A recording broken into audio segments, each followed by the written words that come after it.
Okay, the Bronze Age mind. Is there a cup somewhere? An empty cup? I'm a Torah man. What does the Bronze Age have to do with a Torah man, work and orientation to life and everything else? If it's a side thing, you're interested in anthropology, interested in ancient cultures, you know, like I watch National Geographic, and for me the motivation is to learn something that may come in handy about Torah. When they talk about an animal, they talk about a giraffe. And by having watched some program, you picked up information about how they made it and this and that, and when you come to talking about a giraffe in the text, you have something that you picked up from a program, okay, on National Geographic. Okay, so granted, it's relevant. And you enjoy the program and you use the material. But what Repetition, no, of course. Like, I mean, what how does... can you have a repetition without looking at the same place, you know? Good, how you doing?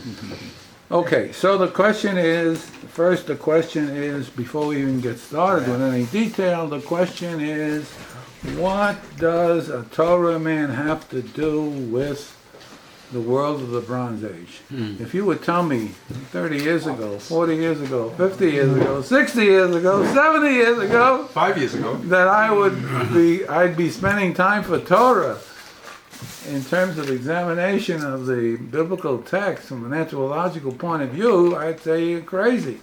That we read the Chachmas Yisrael people who were, you know, most of them had an axe to grind about, you know, again, you know, political and again, religious against the religious. Okay, but at least sometimes you have to know the enemy to relate. So that was valuable. I read a lot of the Chachmas Yisrael. You probably read some of it yourself. Then you come across here and there books, materials that were done by the scholarship, precisely because they had an axe to grind and they were not believers and everything. Their mind ran in ways and discovered things that we would never, wouldn't come to mind. So there was a value in having read them. Okay, what does that have to do with all this? The story is a simple story. We have a biblical text called ANET, Ancient Near Eastern Text, okay, that became part and parcel of classical Judaism till this day. We read it, we break it into sedras and so on and so on. It's studied, there's books and everything else, a whole world that relates to the Chumash. What happened over time was that after the Greeks, after civilization, the orientation to life, to knowledge, to experience was so powerful that every culture in the area here, except from the Far East or India, but every culture in this general area of ancient Near East had to somehow relate to this whole Greek world. Starting from the very thing of language, the very translation into Greek of the Chumash text started with God. The first word in the book is theos, God. Well, the word order, all these things that are in the Chumash were bypassed by the Greeks. But the basic point was there was a reconstruction or construction, cross-cultural in this area, of how to look at different things. Look at morality, look at the world per se, and so on and so on and so on. And it took a long time before Judaism, or what would later emerge as Judaism, incorporated into itself the Greek orientation, such that by joining part way, it was able to enter the universe of discourse and make critique. So it had a double function. It wasn't that they accepted the Greek picture. There were people who in Hellenism wanted to become Hellenist, Greek legamre, but nobody escaped the impact of the ideas. Okay, then came the world of the prophets. 800 BCE, the world of the kings and the world of the prophets. The prophets reorganized what they received. They reorganized this whole picture. Reorganization was basically built on the notion of king, of melech, on the socio-cultural, political existence that was there. There was a Beit HaMikdash, there was political autonomy, and so forth.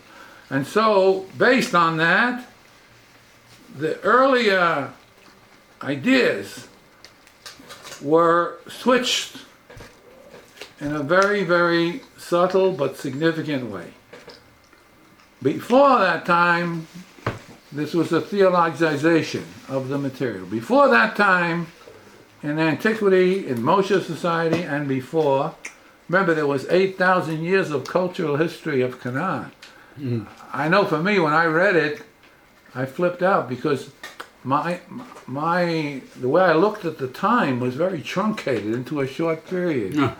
I don't know, just the way you picked up your time scale was like, here was Mitzrayim, here was Canaan, and as if to say, well, the Hebrews were a nomadic people, this and that, but Canaan was nomads. Well, there was kingship, and there was a whole bureaucracy and everything else. There was big culture in Canaan, not only in Mitzrayim, it goes without saying. So there was this whole business. Okay, so what happened was that God, HaKadosh Baruch Hu, became the fundamental entry into thinking about the society, the things to do, how to live, and so on and so on. God became the fundamental, and Chaim, life, became the fundamental property of God. So, whereas before, you dealt with Chaim per se, unmediated by a whole superstructure, shall we say, of ideas that had to do with theological. There was no concept of melech. There was no concept of king for Moshe Rabbeinu. There was leadership, but there was no concept of king. Even the halakha, the law, the legal system was more ad hoc than a bureaucratic, stable structure called the law, courts. I mean, on the spot, like you can have what was called participatory democracy. On the spot, you can have a group adjudicating and making a thing, rewarding and punishing, and that's the end of the story. There's no institution called the law. And that's in the books, and some of the people have pointed that out, and when you read it, you see that. Okay, but later on, in the King's period, well, there was superstructure, there was infrastructure, shall we say, on all the dimensions of an organization, a political organization of society. And indeed, in terms of what we call the Hebrews, they didn't enter big civilization. Paro never heard of them when Moshe Rabbeinu comes. I mean, they didn't enter big civilization. But when the King's period, what eventually became Judaism, did enter into the big world picture. And in that piece on Dvarim that I wrote and showed by an analysis of the text, there were 55 curses.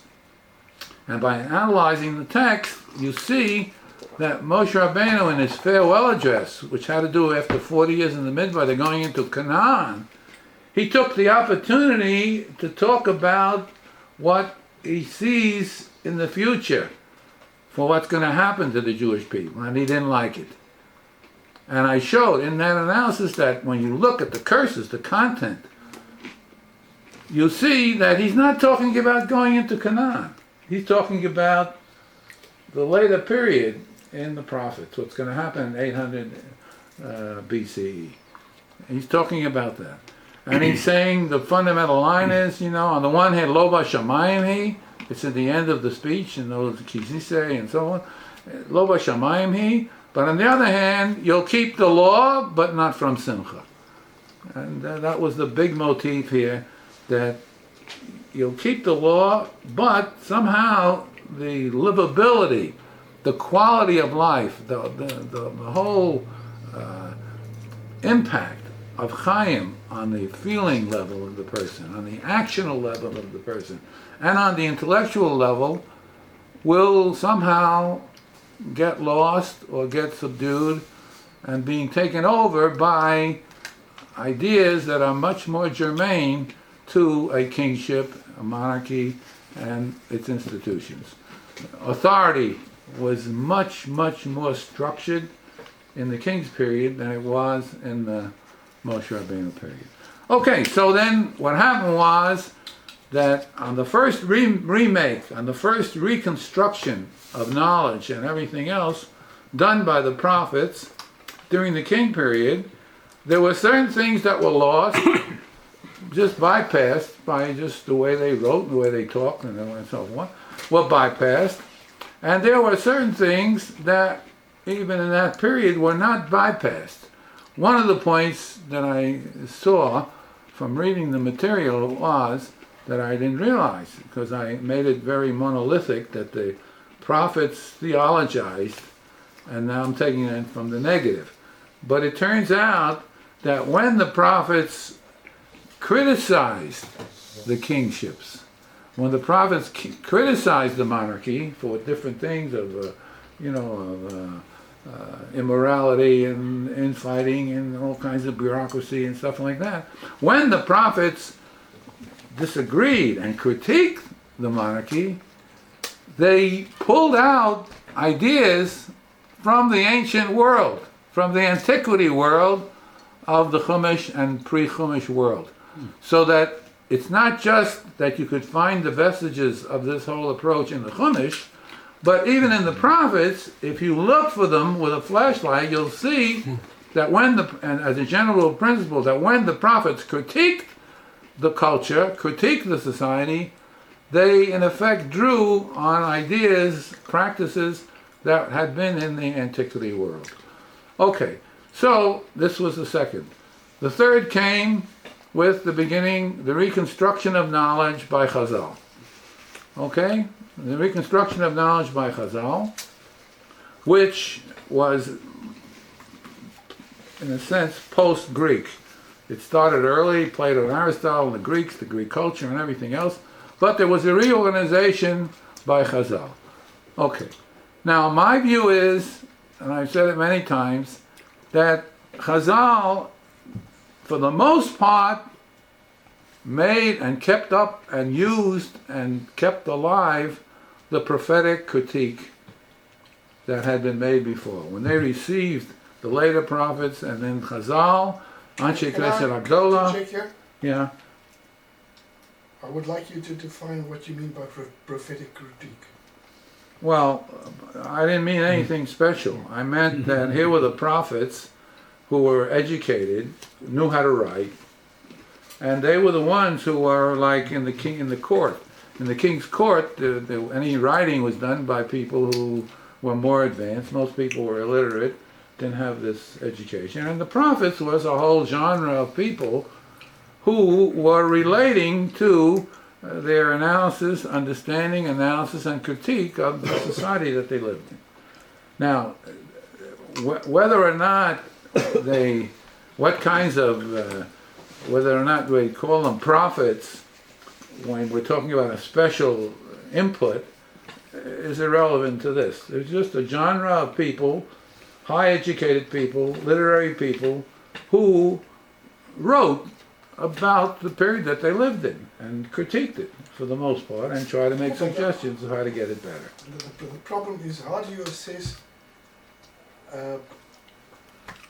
the quality of a prophet?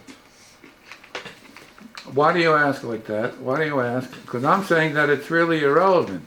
In this thing, in the context that I'm talking about, it's only the name given to a group of writers. Okay, well... But, I mean, what's bothering you that you ask about how to assess it? A group of writers, you know?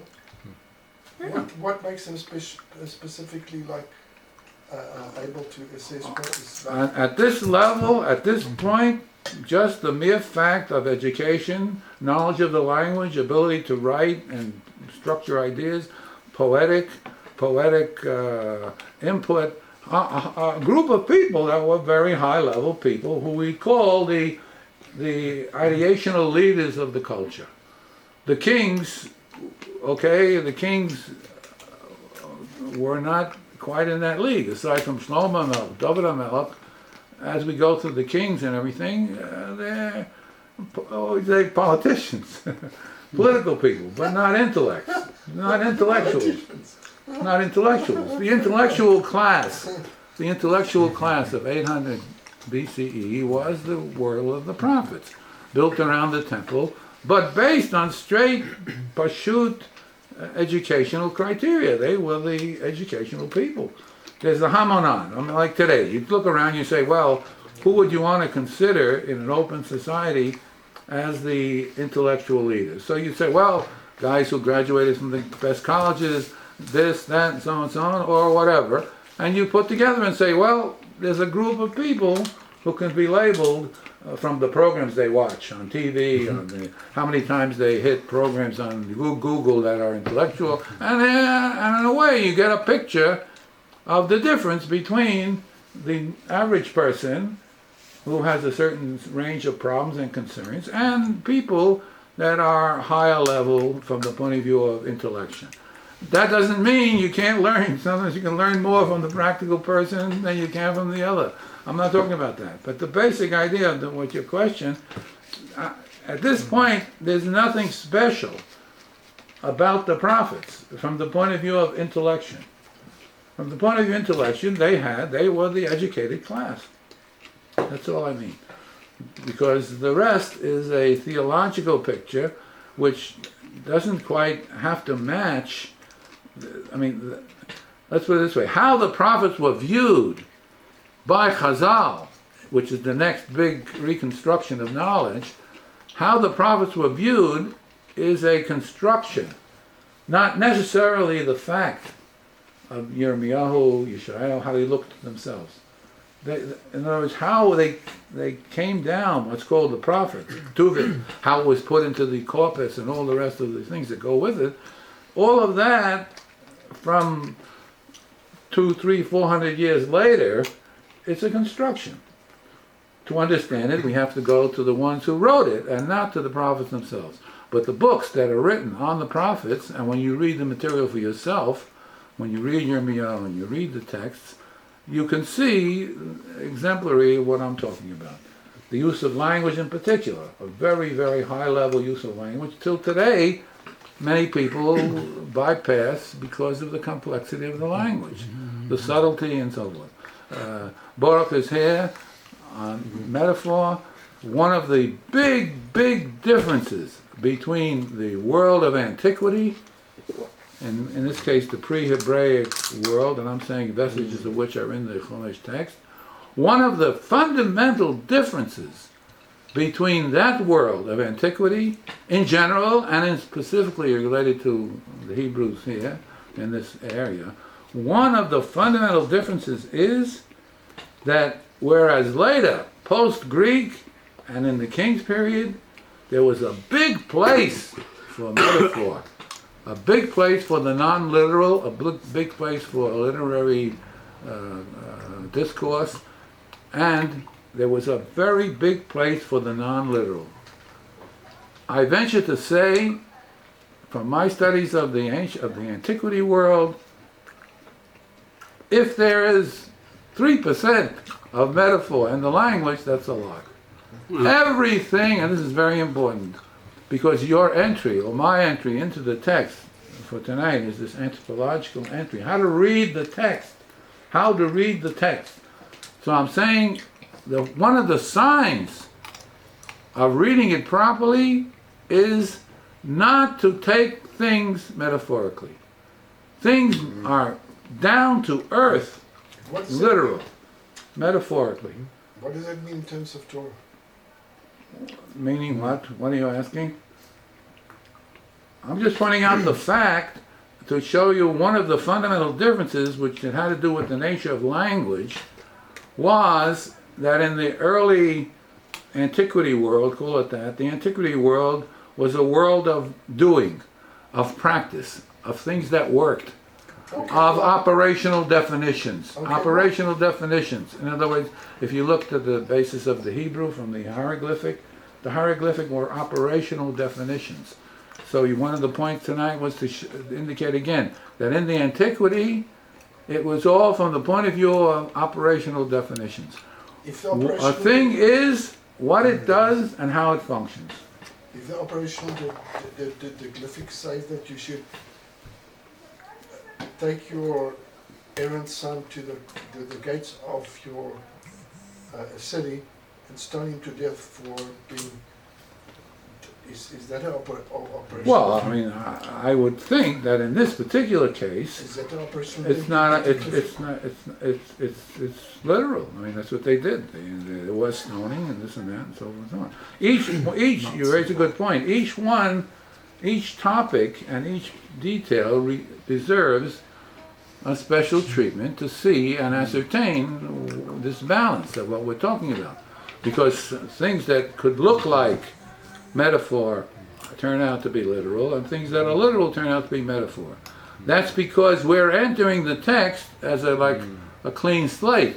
But if you enter the text from the point of view of antiquity, it's a practical, workable orientation to things. And it has very, very little metaphor. Compared to the prophets, later on, of course, as the society developed in complexity and richness, economic complexity, political complexity.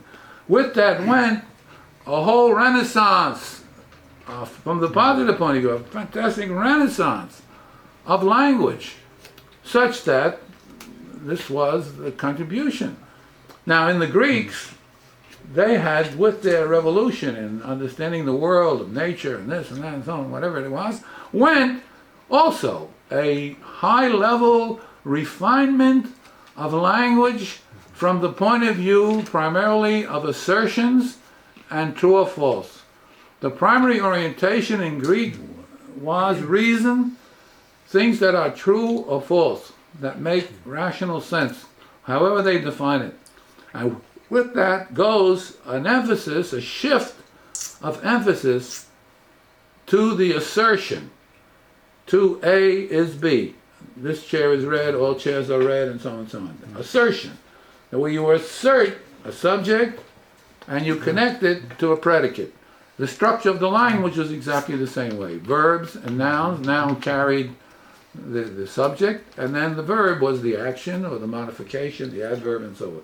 So with the revolution in Greek orientation, there went with it a very, very big shift in the nature of language, which I'm calling an emphasis on assertion. Where did they come from? You heard it plenty of times. In the antiquity world, which even from your straight, you don't have to be an anthropologist. I always suggest, before you study Chumash, you should take Levi Strauss, take a chapter of his book on kinship or whatever, or some other anthropology, and set yourself, tune yourself up. Tune yourself up before you read the text. Because if you think Western, contemporary, you just pass over the whole thing. You have to start to think like an anthropologist. You have to, and what's the anthropology doing? He's taking ideas, practices, and things from culture and so on from an antiquarian past and finding them in texts, which we can call them vestiges, residues. We don't have enough texts. If we had a full array of texts in archaeology and everything to build up all of this, it would be easier. But with it, there's enough there in the material to make constructions of this type. So, just to make a parallel, when Akhenaten, who was an Egyptian king, a monotheist, first monotheist king, who was introduced by this guy, this king, he reigned for 18 years. After he died, the Egyptian echelon destroyed his temple, destroyed all the buildings that he made and everything else, and went back to a polytheistic orientation. But this guy, this king, was the first monotheist king. Now, in the literature, by a guy named Osman, who was in the literature, there was a guy Osman, a German, who wrote a book on Moses and so on and so on, put together the Akhenaten material. We have the hymns, the literary material that he or his people wrote. Now that wasn't redacted. That didn't enter a new phase of reconstruction. Unlike the Chumash, which entered a new phase, 3 of them, a new phase of a reconstruction, of a reorganization, shall we say, of the knowledge, of the practices, of the sensitivity of the culture. So there was, in the case of Akhenaten, that's scholarship. That's pure scholarship. You can read the book. I'll give you the book. You can read the book yourself. See how he analogized. What's his basic analogy? It was to the sun and so on, and how his Egyptian language, how he rhymed this with certain structures and the poetic, and so we have the material. That if somebody's interested in that, you can go to the material and study it and so on. But it's pretty tangential pool in the ancient Near East that allowed for that overlap. But after that material got into the hands of the prophets and later into Chazal, well, there's a different world. It's a total different world. There's a total different world. In the Egyptian world, for example, Al-Khayd, we come for Rosh Hashanah Yom Kippur. The king, when he, after ruling and he was going to die, made a confession, which is, you look at the material, it's like word for word, right from Al-Khayd. In other words, there were cross-cultural parallels and similarities. Yeah. What bothers you now? Well, I just went back to the language problem. No, the thing is, he put up his hand first. Oh, A very quick question. Yeah. Did Akhenaten possibly get his ideas from Avram and the early patriarchs, or was it the other way around? Because I don't know the dates of Akhenaten. Well, Akhenaten, As far about I monotheism. don't, well, I mean, the question is loaded because, It is. because it turns out that a lot of the material in the Breshit Sefer is a construction that's coming from the later period. So it's not an easy question to answer. In other words, when you look for the vestiges of antiquity, call it that, pre-Hebraic society, you look for the vestiges in the Chumash, because it was reworked, you have a very difficult time to prove from the text Oh my God. what you're talking about. So there's a big place, a big range for construction by the writer. And I tell the reader, I'm making constructions that are logically implied by a beginning point with Chaim or whatever the thing happens to be, but I don't have first-hand data. The archaeological data is meager, and even in terms of history of Israel and history of the Hebrews, our basic source is the Chumash and Tanakh. So that if we had a big realm of cross-cultural material, it would be much easier. So I tell the reader you have to make construction, you have to read between the lines and write between the lines to try to capture what was going on. And as you know, it's not for tonight, but I'm on this creative high for 2 months that's come from a persistence of saying that basar echad is not a metaphor. It has been taken as a metaphor for 2,000 years. The Rav, for example, in his books on sexuality, which we talked about, still carries the old meaning that it meant flesh, which was wrong completely, and that it was a metaphor. Right off the bat, the first chapter, second chapter, 2:24, you have a metaphor. What's the metaphor? It said you leave your parents and so on and so on and so on, and you become one shape. One shape. In other words, this guy, De La Olave, in his dictionary, based on the Egyptian, he points out and conclusively proves that the meaning of the word basar means shape. Shape, shape, shape. In the translation from the French, he says corporeal. Corporeal means material. three-dimensional. So what he meant by shape was like, if you have a statue where you have a man and woman embracing, okay, or in a sexual dimension, his understanding, which a lot of times I don't accept Montgomery, but that's aside from the point, aside from the linguistics. The point was that it meant shape, and for him, it meant bodily shape, what we call three-dimensionality. Okay, so everybody took it as a metaphor for intimacy, and that's how it has stood until today, except for the people who read the Alve and made the correction. Okay, so what? Okay, no, so what I want to say is, Problem about no, so I wanted just to finish the thought. What I wanted to say was, I'm not going to talk about that tonight. What I wanted to say was that my persistence in saying that it didn't talk about three-dimensional, it talked about two-dimensional.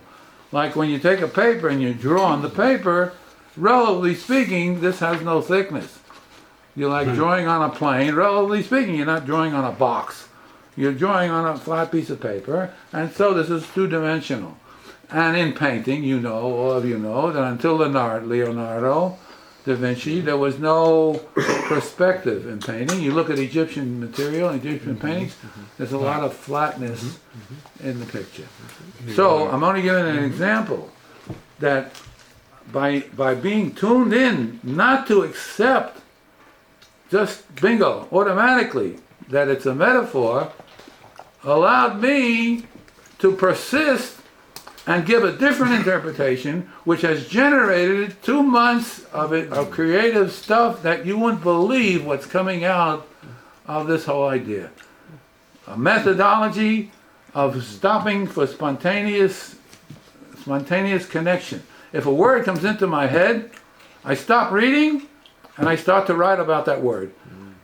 Don't know what I'm going to say, what I'm going to do, and all of a sudden, when you put the stuff together, there's 40 pages in 2 months, 40 pages of, I call it speculations, intuitions about what I'm interested in, this life system and so on and so on and so on, that has come as takeoff from not accepting automatically that this is a metaphor.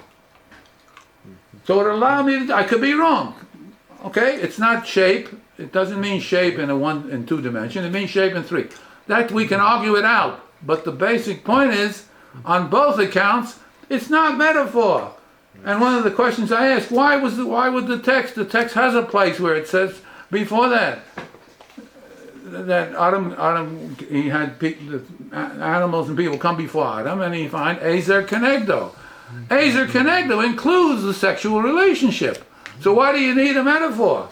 What's the metaphor? Ezer Kenegdo means the social, the helper, how a woman operated in the society, and so on and so on. Ezer Kenegdo also includes Davik V'Ishto. Also included what? Leaving The to language, and so on. I mean, all of this is right. So I'm saying the burden of exposition is on somebody who wants to say it's metaphor. So what I'm saying is that for me and for you, what I'm trying to get across is that the entry into the text, you have to psych yourself up. You have to psych yourself up that you're going to enter not neutral. You're going to enter neutral. Not neutral means you're going to pick up the current views. Not neutral. But you have to enter like an anthropologist. When you enter like an anthropologist, you see something. Ezer Kenegdo should sit at the back of the bus. Huh? Ezer Kenegdo should sit at the back of the bus. It depends if she. Well, I mean, look, I mean, I don't know why you're after. I mean, let's put it this way. I'm trying to present now the moves from antiquity, and why should there be interest for a Torah person in entering the text this What I'm way? after is to define who represents Judaism. Yeah, but I'll just answer quickly, because Judaism, for me, gets its fundamental primary formulation by Chazal. Namely, the next reconstruction, the next reorganization of knowledge and so forth is the world of the Talmud.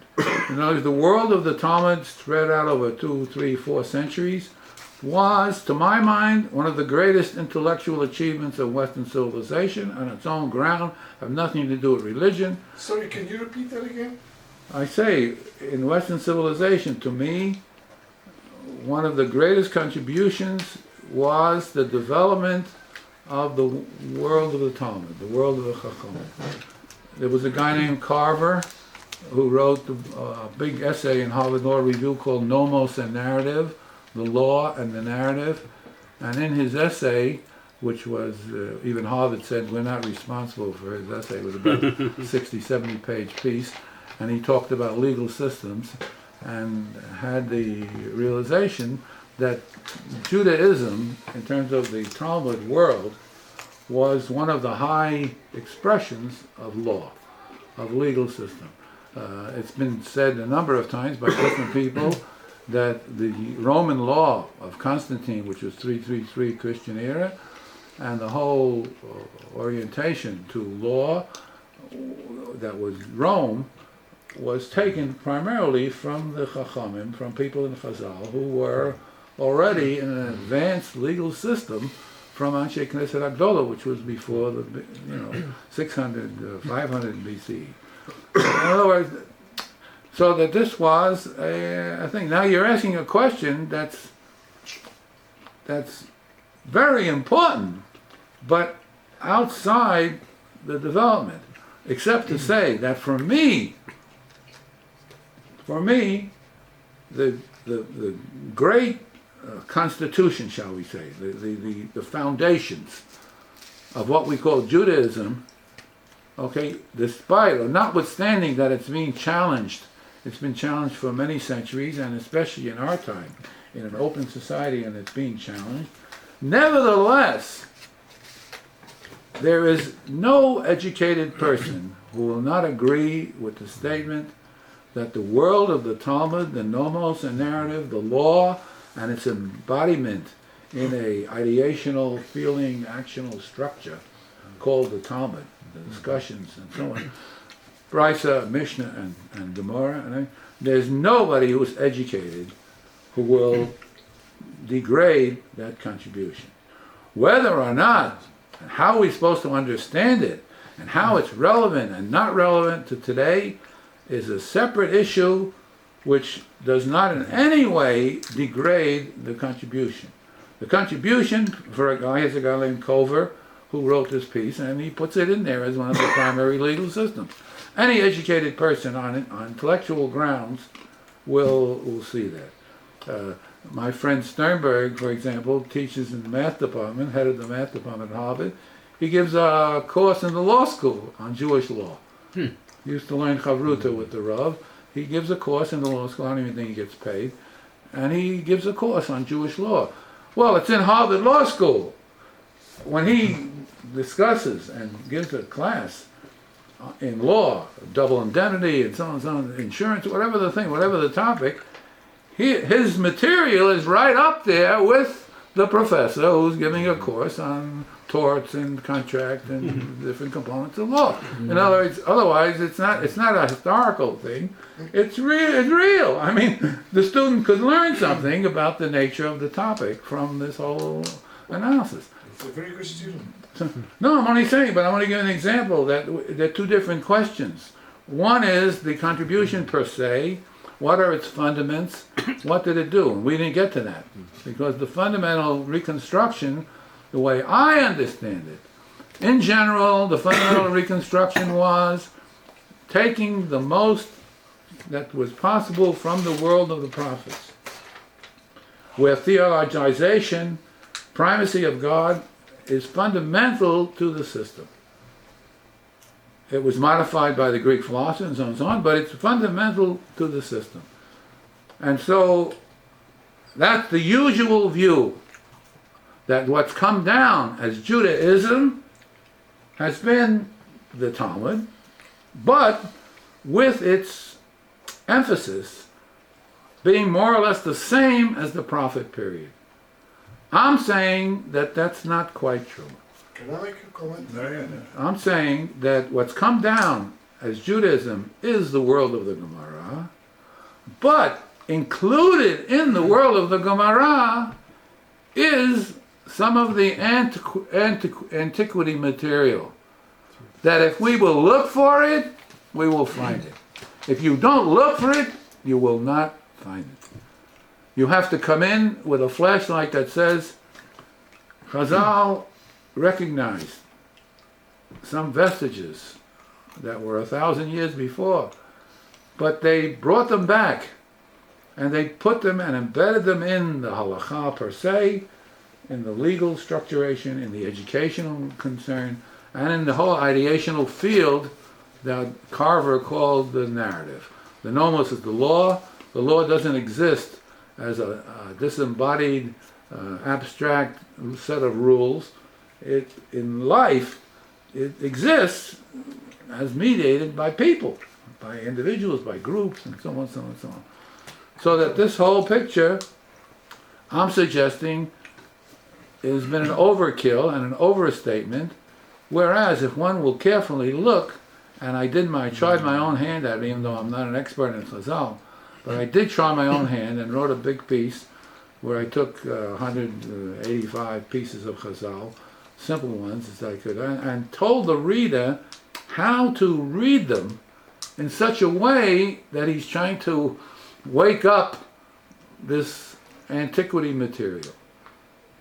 Okay, so what you say is very important, but that's for another time when we're going to talk about the relevance. What's the whole thing? How do we see the problems today? How do we see where we're going? Are we headed for implosion? What is the whole Jewish issue today? And then complicated by Eretz Yisrael and so forth. Okay, but I'm only talking right now was this level of reconstruction. Okay, so it had a number of features.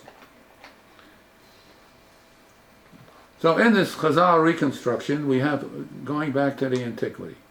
Now, the question that I started with still remains.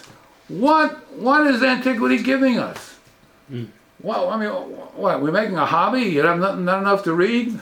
So you have all this anthropology stuff? You read Pedersen, why do you have to read a book on the anthropology of the Hebrews? Israel's Life and Culture, it's online and you could read it, even one paragraph or one page, 2 pages. A narrative?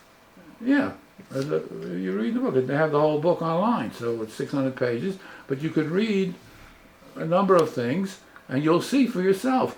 Why read a book where every 20 pages he says, well look, you know, being part of Western civilization, it's very hard for you to understand what I'm talking about.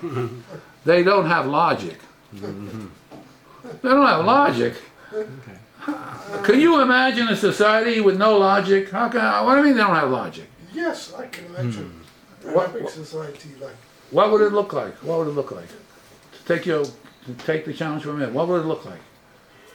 You'll hit on something that's... Jihad. Huh? Jihad society. What's that have to do with that? What's jihad have to do with anything?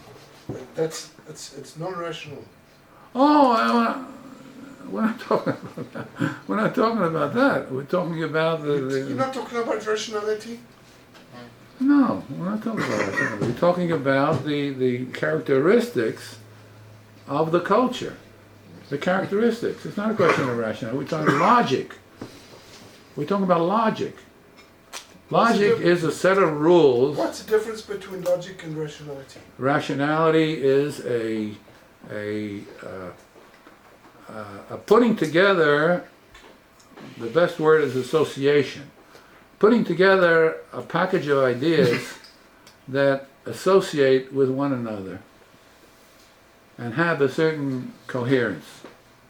That's all that rationality means. It's a much looser term than logic. Logic goes with the term of mukhrach. It's necessary. In a logical argument, you have premises and then you organize them, whether it's Aristotelian logic or syllogistic logic or contemporary logic and symbolic logic, where you have a putting together of propositions such that they are necessary. The conclusion that follows from the putting together of the propositions have a different property. It's not that they cohere, but they cohere in a very restrictive, special way that are given in the rules of logic, the rules of argument. Now, in the contemporary understanding, what is logic and what is thinking? These are fantastic, big, complicated problems in philosophy, in cognitive psychology, and related fields. Okay, I'm not arguing about that. But the basic idea was, before Aristotle formulated the rules, there were no rules written down. When you taught logic, you in effect taught it by osmosis.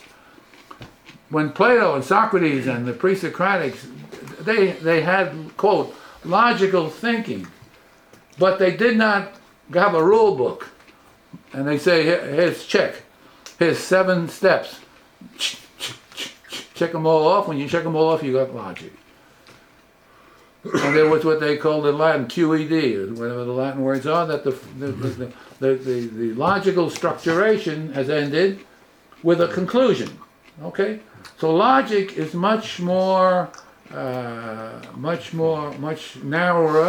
has much more conceptual constraint, and is even talked about with a different language, that it's necessary. It's necessary. And in reasoning, it's not, well, pardon the pun, it's not necessarily necessary. It has a dimension that is the case. Okay, so why read a book? Come back to the main point. Why read a book? And he says, look, they have no language. They have no logic. They don't think and try to persuade and try to communicate in terms of logic. They communicate in terms of association packages. They have an association of a person with certain clothes he wears, his education, his people, his friends and acquaintances, and so on and so on. Put them all together in a package. And then when you meet the person and you say, hello, David, hello, Joe, Joe is this package of assertions, associations, this package of associations that's carried by the name. Again, you see the operational definitions involved. A person is what he does. Right in the Chumash, you brought everything to Adam Rishon. Whatever Adam called the thing is it. In our contemporary terms, we call that operational definition. A thing is what it does, how it functions. It is context oriented. If you have a very cold house and there's wood that's ready to be used for making furniture and you say, oh, it's cold as hell, you don't have to say more. The definition of wood means burnable material. Period. That's what it means. That's the definition. Now, when you look in the dictionary, you don't find each context. They give you certain context to bring out the different spellings and the different constructions of the word. So they take a level of abstraction from the context and put it as a lexicon. But knowing a language is not knowing the dictionary. Knowing a language is using the language for communication, for purpose. And so even when sometimes some people quote Google, it's flat. They don't explain anything. If they don't explain anything, to quote something from Google about John Locke or somebody without saying anything, it just hits me. Why do you do that? I mean, it just shows stupidity. I mean, there's no logic in Google. That's not the point. But the point is that why read a book where every time he tells you, look, it's a different approach. It's a different approach. But how do you and I use logic in everyday life if it's so confined and so because formal? Do we use logic?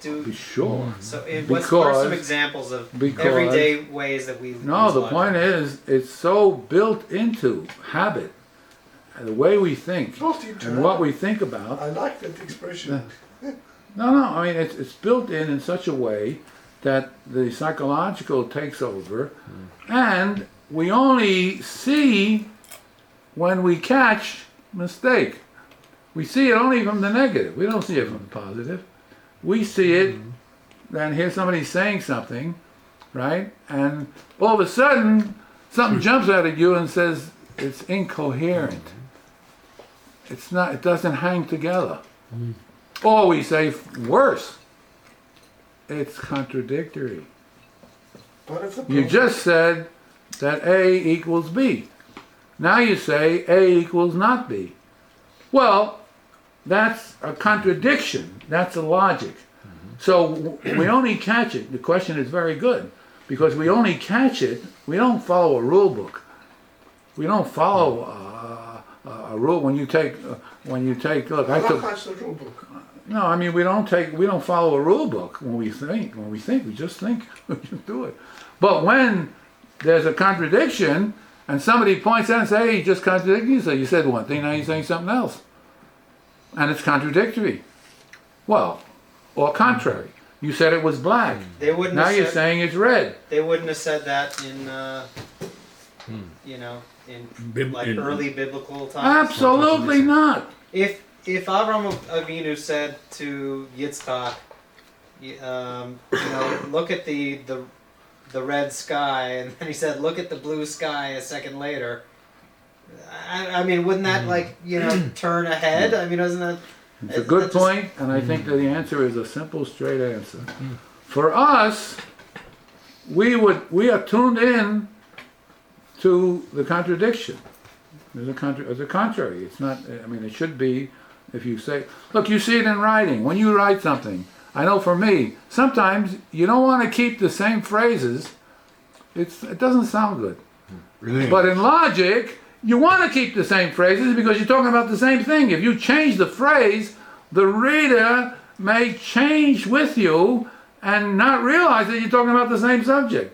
I have that. They use the same word over and Yeah, over, okay. 80 times on one page, no problem for them. Okay, so the cultural dimension, true, and all the rest of the stuff. But the basic point is, no, we're tuned in to contrariety and contradiction, fundamental logical categories, okay?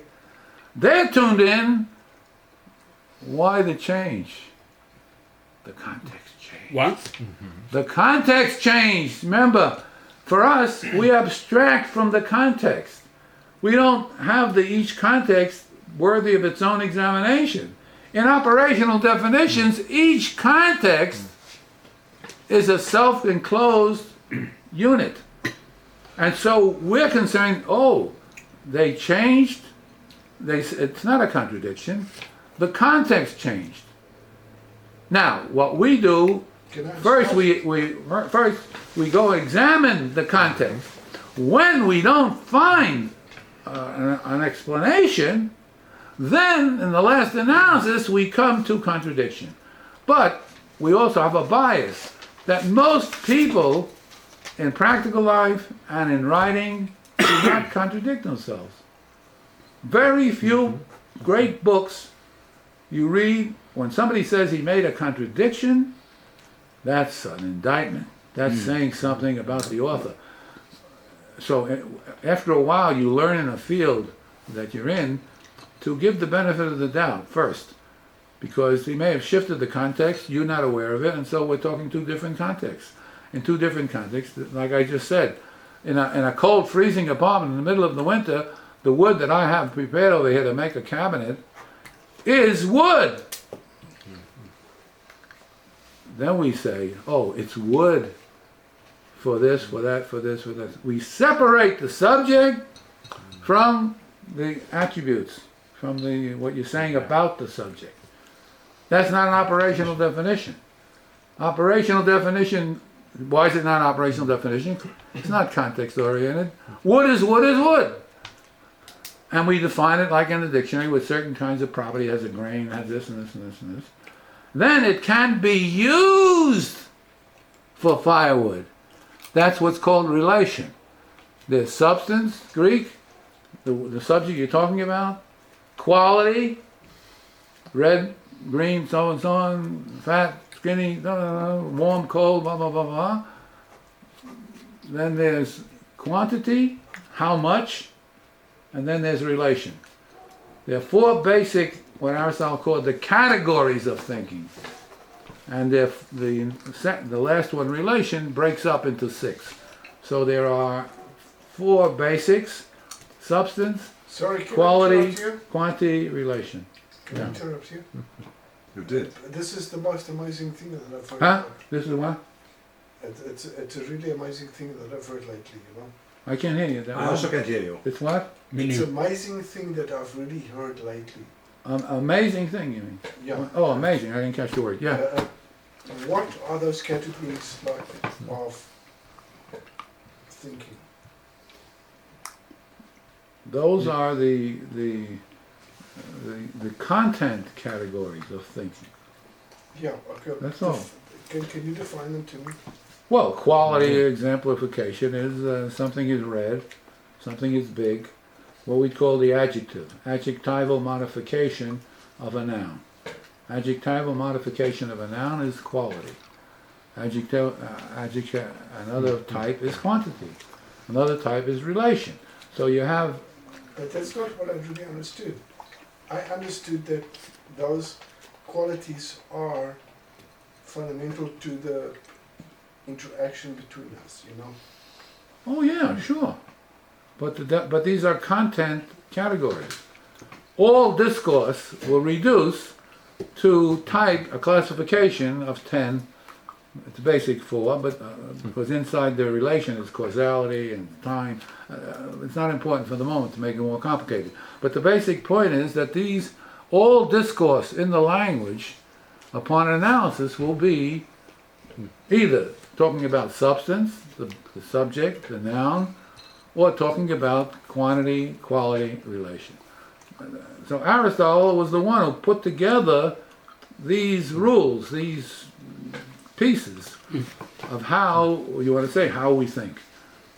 Okay, but I mean, after so many thousand of years of using it, I'm sure in the first years when Aristotle came out with it, how people talked about it, the meta language is much different than it is today. It's become ingrained in a psychological picture of the way we think. Such that when I introduce the performative and say in antiquity, wow, you know yourself, symbols was very fundamental. There was ritual. There was, just taking the anthropological study of it. All these things have a performative status. The favorite example I use, I said it before, but it's worth to repeat it again. Here's an idol. It's made out of wood. If I put a match to it, it burns up. How could anybody in his right mind believe that this idol has power? That's a really good question. How could anybody believe that this thing has power, is a representation of God or whatever? How can somebody believe? At least for me, when I read something like that, I said, "Well, the guy's an idiot. That's a very How can he? good How can he do that?" And how can you be condemned for it and termed dangerous for believing it? Right. Yeah, what do you want to say? But there's an answer. It's a simple Yeah, answer. what's the answer? What Well, do you want to say? You Just a wanna say second. When, No.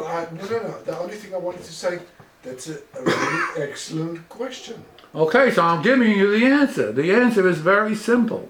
The answer is very simple.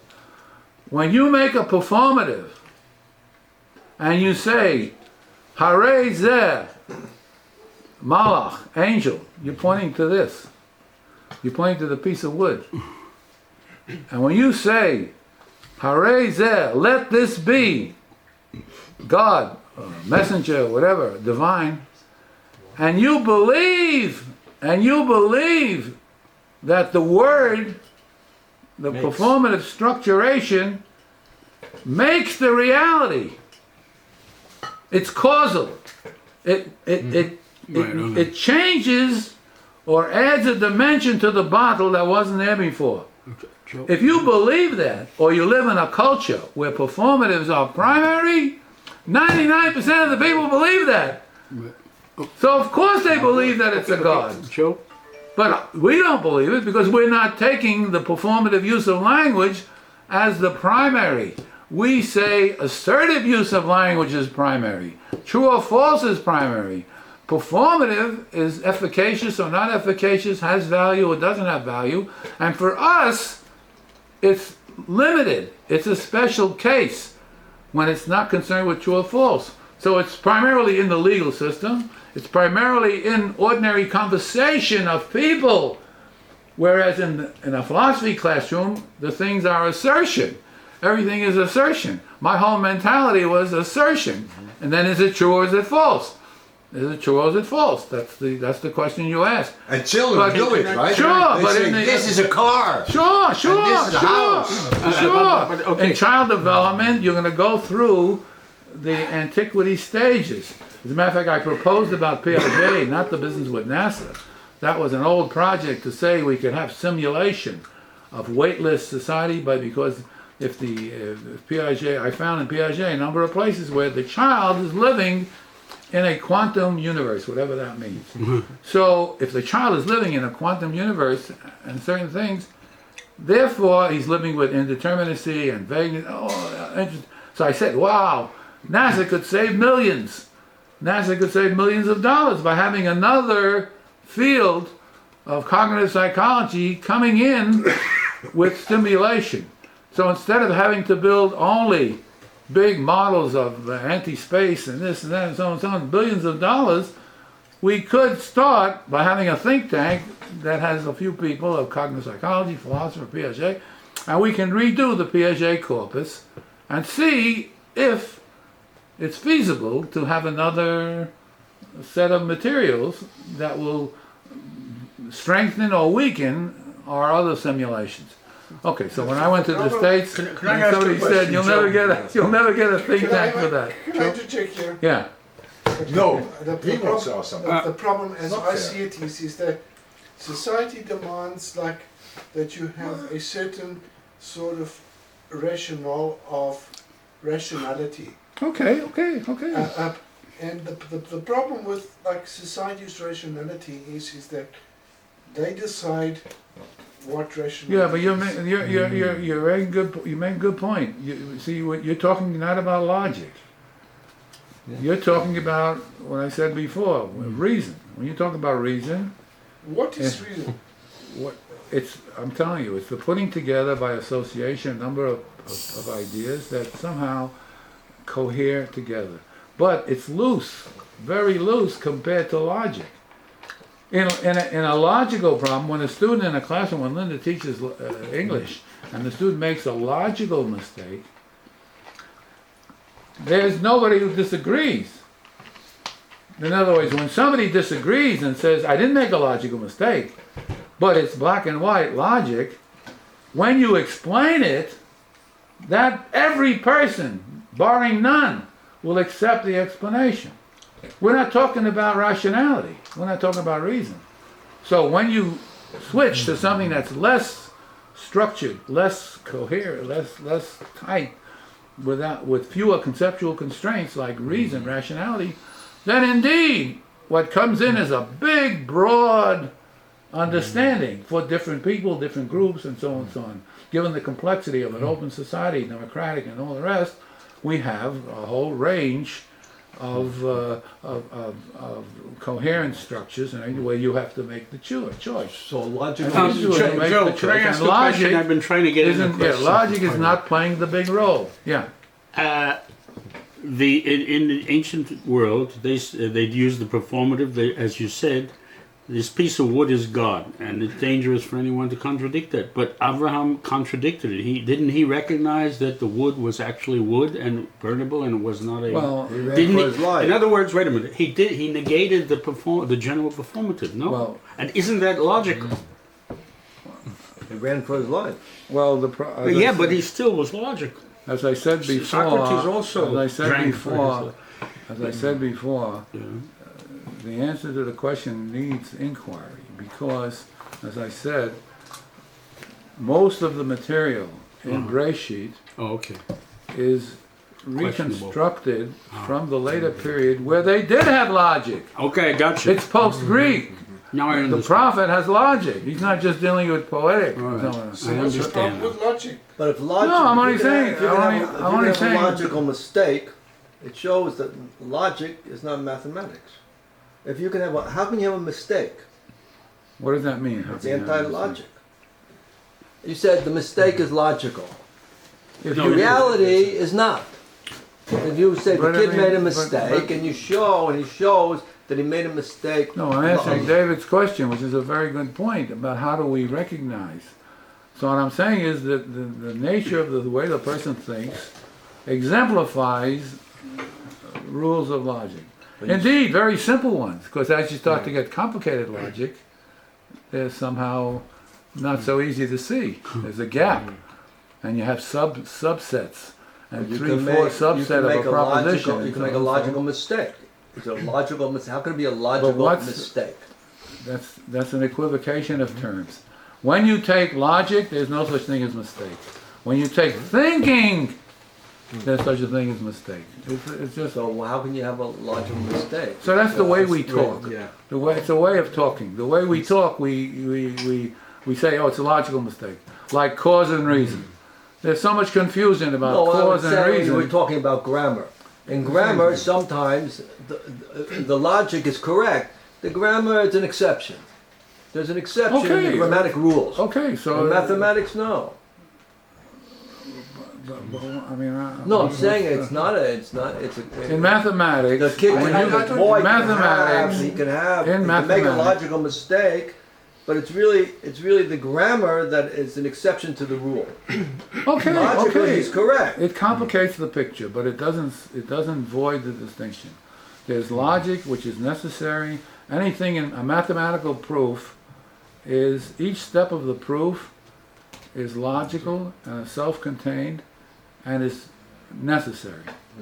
And because of the subtlety, you know for yourself, because of the subtlety in mathematics, we do not accept, no mathematician accepts another mathematician's view that he proved the following theorem. Fermat, for example, was a great mathematician, and I forget the name of the theorem, whatever it was, and he claimed before he died that he proved such and such. Well, it was not accepted. Who are you, Fermat? He's not a college professor. Great genius in mathematics. Who are you to say you didn't make a mistake? When the proof gets subtle, you can't rely on the authority. And so you say, well, I'm sorry, it's open. Now, it was proven, that's the end of the story. Now, whether or not he got it, but we don't have the paper that he put it on, is open question. But that it was provable is a chizuk that maybe he did have it. But in mathematics, you don't accept because somebody says he's got it. Because the complication, the subtlety, and indeed the relation between logic and thinking is still a viable problem in contemporary understanding. In logic, in philosophy of logic, in philosophy of mathematics, in metaphysics, in language, there's a whole different domains trying to relate to how we think. I mean, how we think, what is the relation? Husserl wrote a big book called Logical Investigations. It was the turn of the century, 1900, whatever it was. And in there, is thinking psychological or is thinking rule following? How do we do it? And how do we enter the problem? And so on and so on. All of that that's the viable stuff. And when I'm talking about a life system, a liphonic physics, one of the things it's going to have to relate to is the nature of thinking. I mean, that's fun. The nature of feeling, nature of thinking, the nature of action. To me, there are three basic domains that make up the human being. Intellection, cognition, affection, the feeling world, and the actional world. And how they fit together and how they become part of an overall science, somebody would say is so complex That's how it that the probability of there being a science of the life system that includes discussion of these three is almost beyond. That sounded to me more than Reasonable. three. But I'm saying, even though I don't know how and what will be left out, but many things would be left in, will be put in. And my view is, anything that exists is amenable to science. It's also amenable to ordinary language, common sense, what we call living. And there's richness and unbelievable things go on. Like your question. In ordinary language, in conversation, we live with vagueness. You don't say every minute, stop me, define this, define that. Once in a while you say, what's the definition? You don't, in conversation, indeed, I say, we go switch from discourse, assertion to performative to discourse. Oh, you're talking about something. Should you go to the movies tonight? All of a sudden, you're talking about the nature of the film. All of a sudden you say, should you go tonight or not? We'll go next week. Oh, I got a ticket tonight. So you're in the domain of performative. You're in the domain of, you're not asserting anything. You're saying, this is the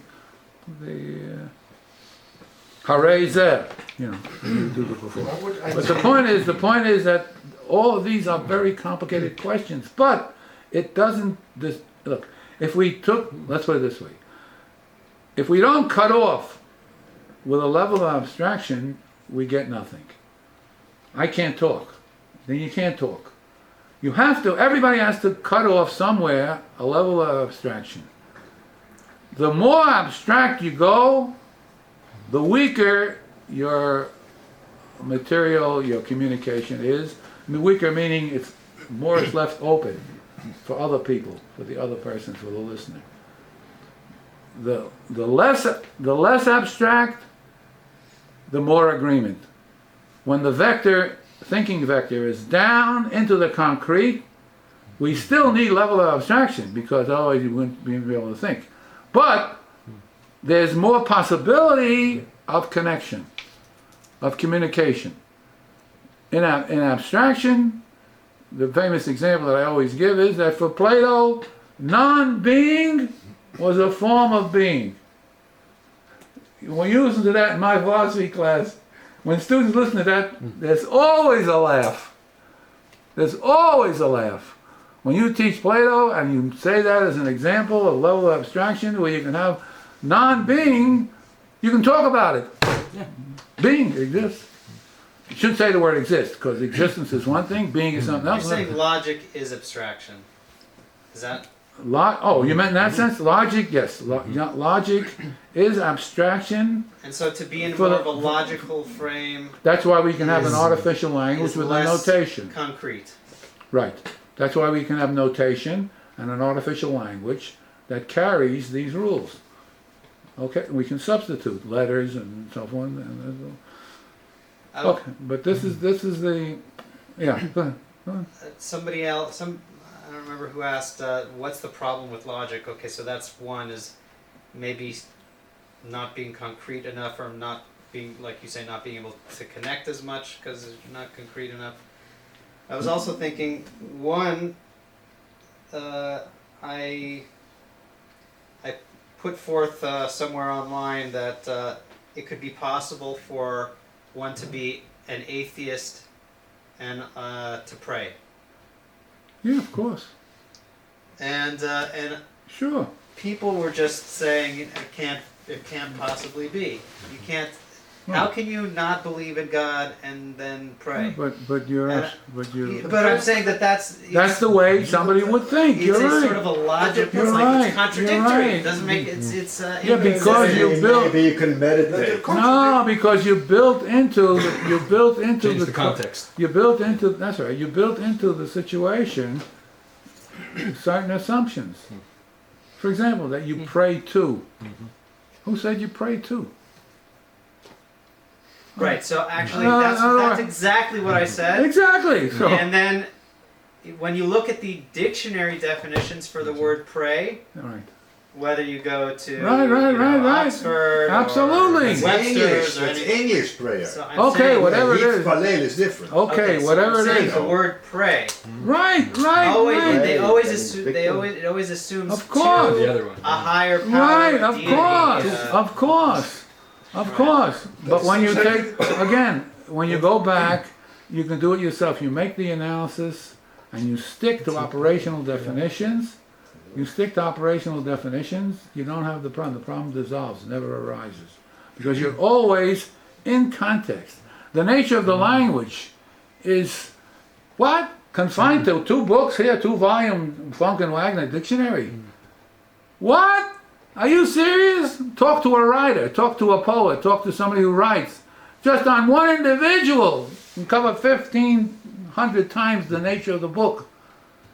Because every use of language is open, and new things come all the time, and new developments, aspects with people, and so on.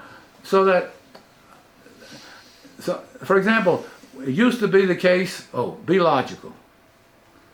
Be logical. Well, it turns out that as you go on, you lose communication. And you can get more communication by being vague. And ordinary language prides itself on level of vagueness, not level of Fuzzy logic. logic? Yes. That's called fuzzy And you logic? move quickly. No.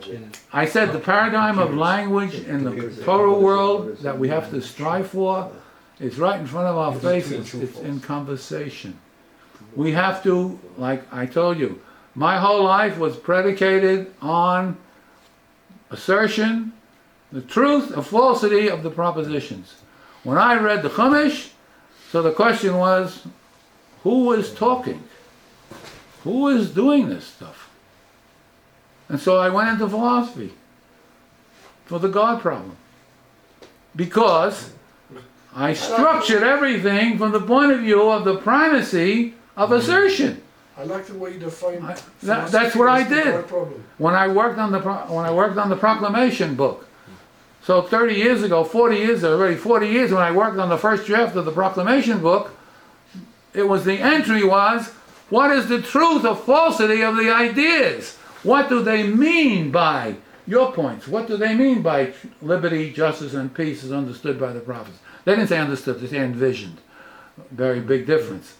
And I read it for years as saying understood, to show you how powerful, I only use it as an example to show you how powerful the mental set of the inquirer, of the person doing the writing, enters. How powerful it is. I translated, I read it in English, and I said, understood. Liberty, justice, and peace understood by the prophets. Then I asked the question, what did the prophets mean by liberty, justice, and peace? Do we mean by that and the same in the West? What did the founding fathers mean? And so on and so on and so on. The whole messianic dimension, I didn't perceive it. I didn't, because I translated it from memory without doing it as understood. Well, once you say we're in the performative, it's a declaration. A declaration is a performative. A declaration means I declare. Life was built on one pattern and not giving justice, not giving its due to other form of language, the 2 basic of which is command, and more important, performative. Look, in the history of philosophy, performatives have been used from the beginning of any sophistication in language. In every legal system, there's no legal system without performatives. So, what I want to say, there's no legal system without performatives. Yeah, I forgot the second half. Okay. In any event, the point of this thing is to show, and I'll give you a few other things, and we can switch to a couple of examples, and we could continue the discussion. But the basic point is, operational definitions. There is no mind-body dualism in antiquity. There is no mind-body dualism in antiquity. Which means there's no distinction between things that are body and things that are mental. As a matter of fact, in more careful work, I define the mental as non-body. Non-body. Because there's no definition of consciousness, of anything else, that separates it clearly from body. This is what's called the brain-mind parallelism, and my view was, I'm trying to get a science of the life system. My intuition tells me over and over again for years of working on the problem, if you start with mind-body, you will never get a scientific understanding, scientific knowledge of the life system. If you start with body-mind, you will end with body-mind, and the closest you'll come is psychophysiological parallelism, where there's correlation between something that looks body, movement of the blood, and so on, so on, so on, and something that looks non-body, no movement of the blood, and somehow, quote, the mind. What that is, we don't know.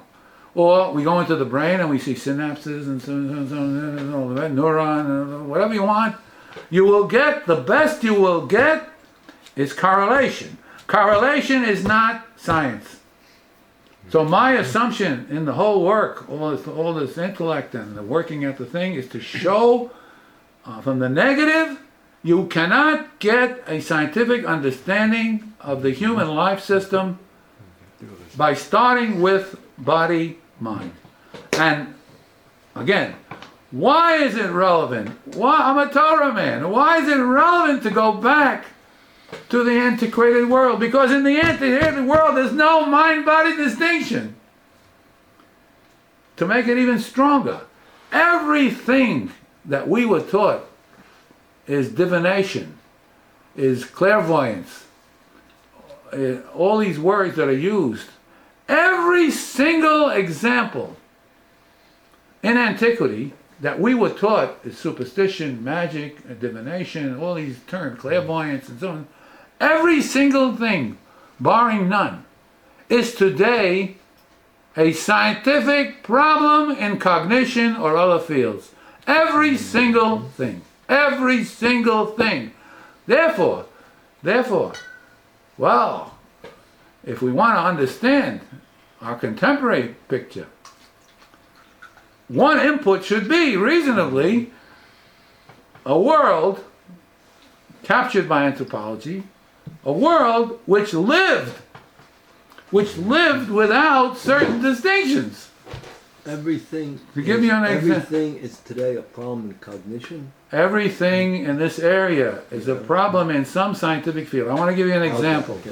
When somebody lives at the beach, every child in every culture, they sit at the beach and they draw a shape with a finger or a stick.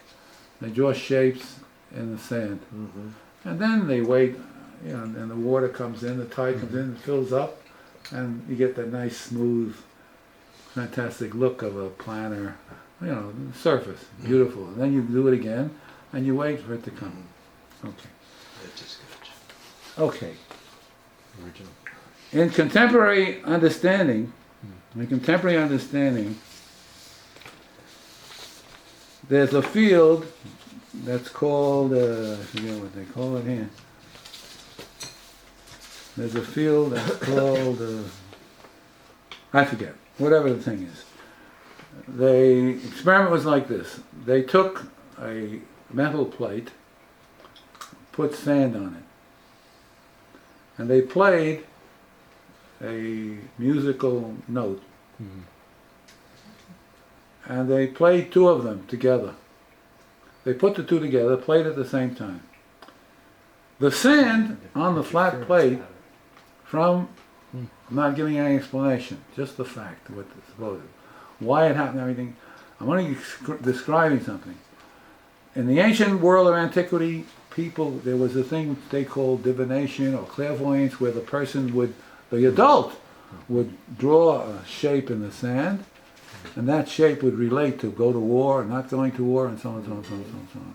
Everything that was looked upon as shtuyot is now a subject of experiment. So they made an experiment, they put sand on a plate, they played musical notes, two musical notes together, okay? And the sand formed a pattern. The sand formed a pattern on the plate. A pattern. We would say, as they say, two-dimensional pattern. Flat. Okay? Then they continue the experiment. This I get from Brennan's book on healing. She reports the experiment. And they continue the experiment with 3 and 4 and 5 tones together. When they did 5 tones together, the pattern formed 3-dimensional. What exactly they mean, she's reporting an experiment. The guy who did it in the beginning, now it's done over and over again, but the guy who did it in the beginning passed away. I checked it out. I couldn't ask him, you know. So I'm trying to localize, get the people who are following up that kind of, I forget the name of the field, who are doing that kind of stuff, to ask them a number of questions that are interesting to me. But the basic point is that when they put 5 together, they had what I take to be, since they say 3-dimensional, instead of being flat, as if it was a pencil writing something on a flat paper, it was like thickness. It had a thickness. Okay? It had a thickness. Why would these things all assure in the hummus and You're asking, because they had no reality? Because they you're didn't asking reality. fantastic question.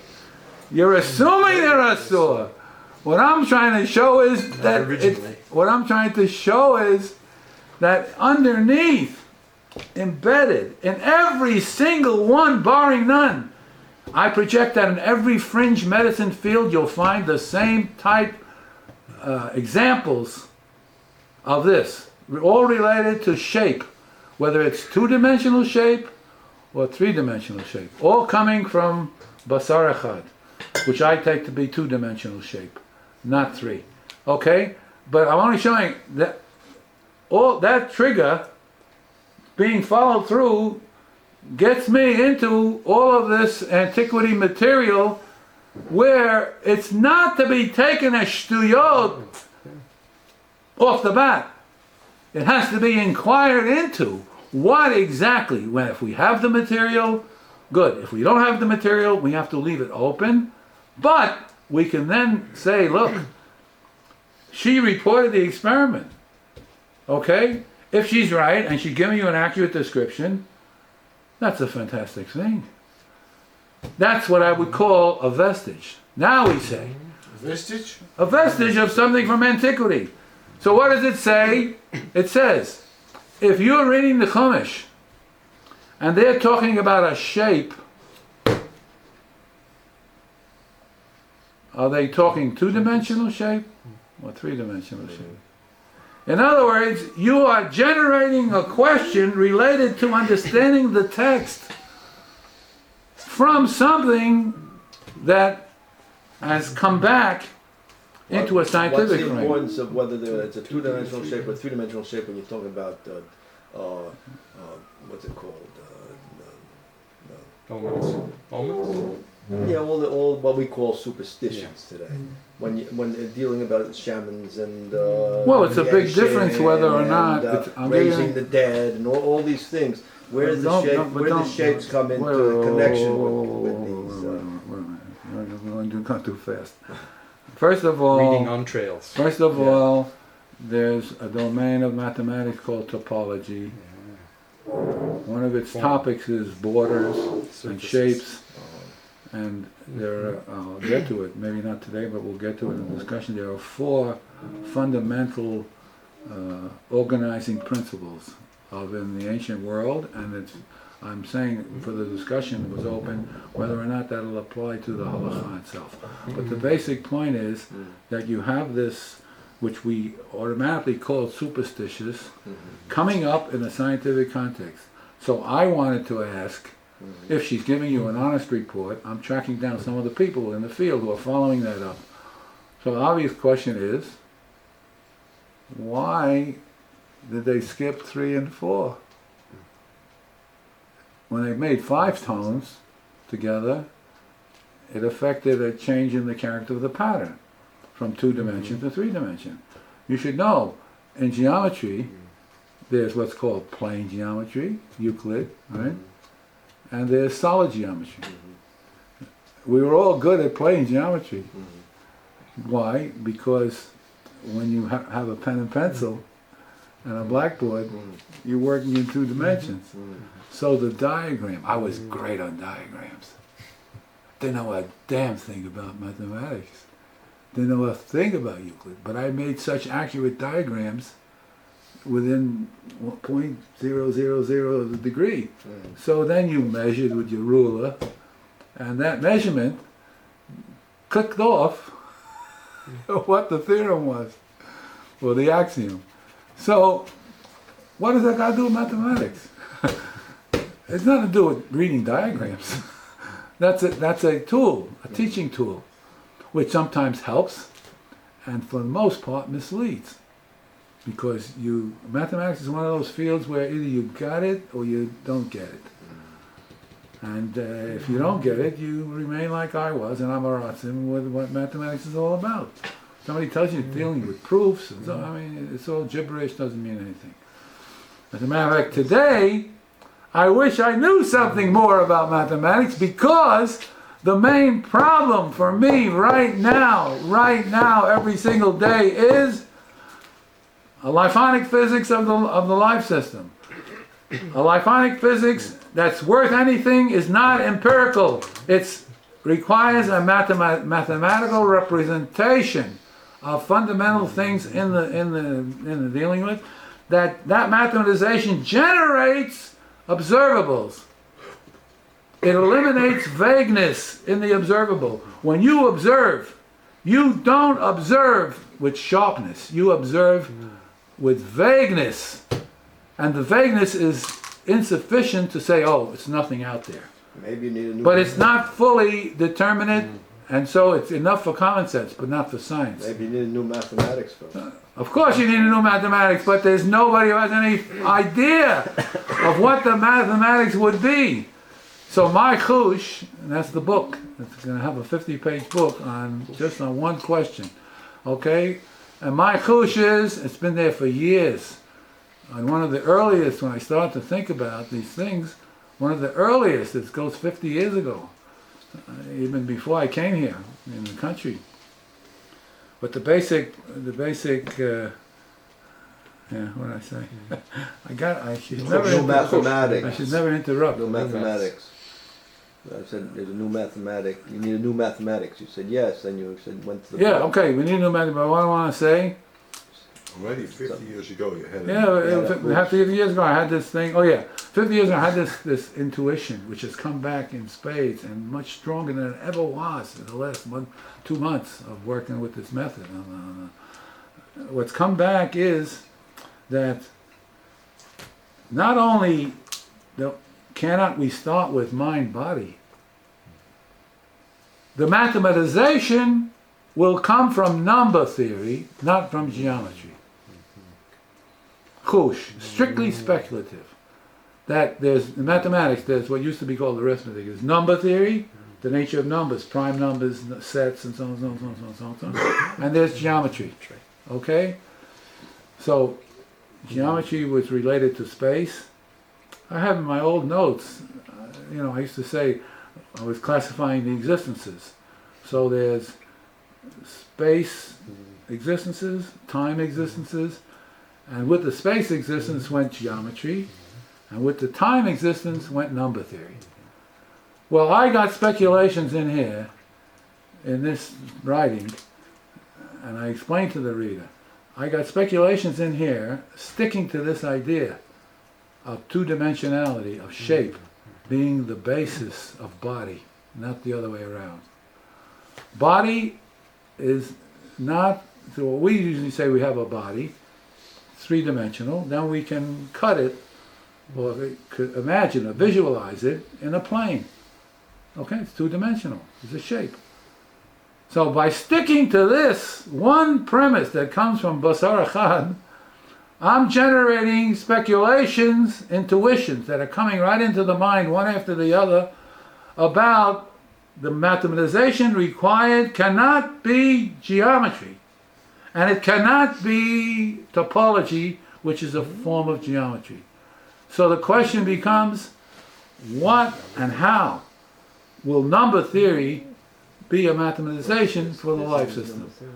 I come up zero. I haven't got the foggiest idea except the intuition, which could be very, very right or very, very wrong. Is physics number theory? And I tell the reader it's going to be found in number theory. Is physics number theory?